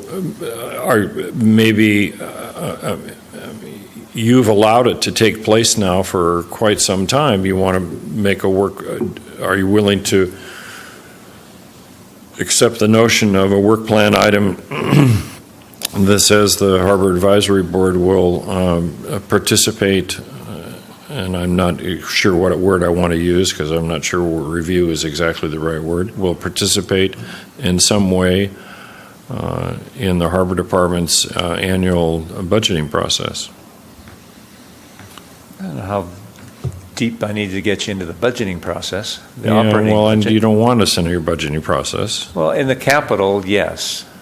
Oh. Capital planning part. Well, that's the operating budget. No, that's your business, not our business. So, I mean, in the capital and equipment end, yes. I think there's definite value to the HAB and the subcommittee helping out in that process. So given... Now, do I need the HAB to tell me how many pencils and paper clips to buy? No. So why don't we leave it up to you to come up with a sentence or something like that that converts it into a work plan item? Okay. Is that okay? Because, I mean, it's something we've been talking about we've been doing for the last 3 years, so. You okay with that? Yeah. Okay. Does that get you where you wanted to go? Yeah, all I was looking was just expanding the horizon of what we were looking at here to a 3 and 5 year plan. I think that's something that the ad hoc committee can advocate for. Yeah, so Mark, I'll work with you and the committee, and because this eventually works its way to the council, and before we get there, we'll come up with some good language to make it work. Does the board have any other suggested work plan items? No? I have one. For the board's consideration and for your consideration, identify harbor-related capital projects that might qualify for California Maritime Infrastructure Bank financing.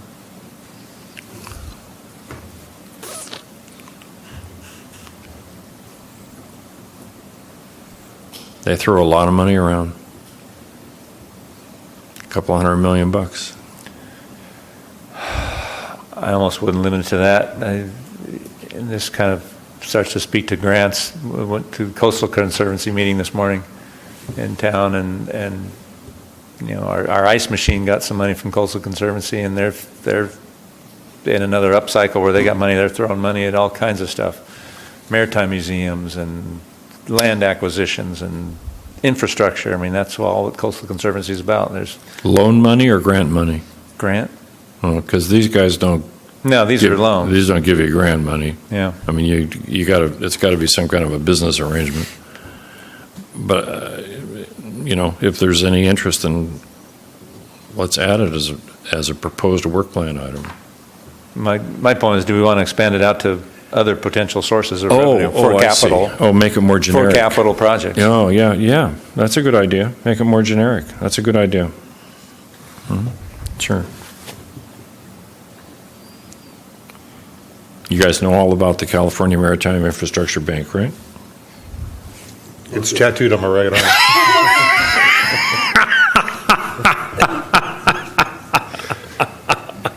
Good. Then that makes you the designated expert.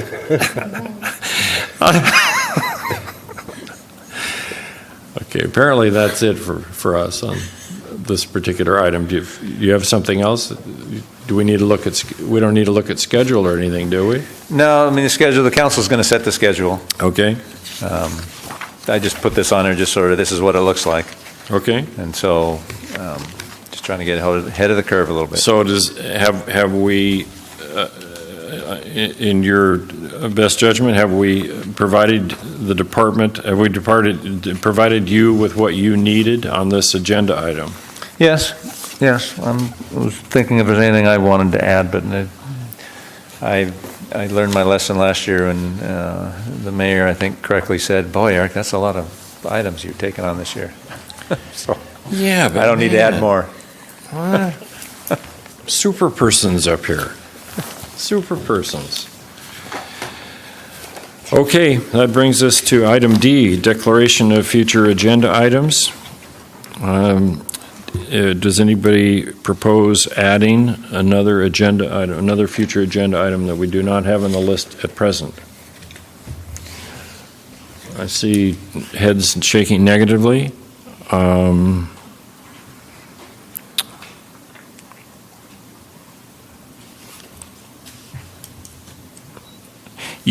Eric, when you were talking to us about the GPAC LCP update,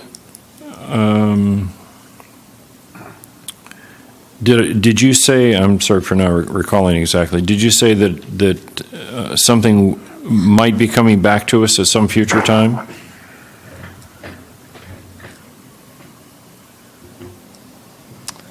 No. Okay. No, the documents have gone to Coastal for a first review. I think they're coming back to the city, and we'll probably get another run through GPAC and planning. I will ask the Community Development Director, Scott Graham, who's heading that whole process up, his thoughts on, do we need to run anything back through here? At this point, a lot of stuff's out for public comment and whatnot, so we're Yeah. free to go comment on that individually or collectively. Yeah, and I heard your recommendation to us, which is, if we have a continuing interest, we should read it. Yeah. Yeah, if you think it needs to be written differently or put in different places. I mean, there's stuff peppered all over the place. Okay, before we close the meeting, Jacobson's, thank you. Were you guys really bored tonight, or? No?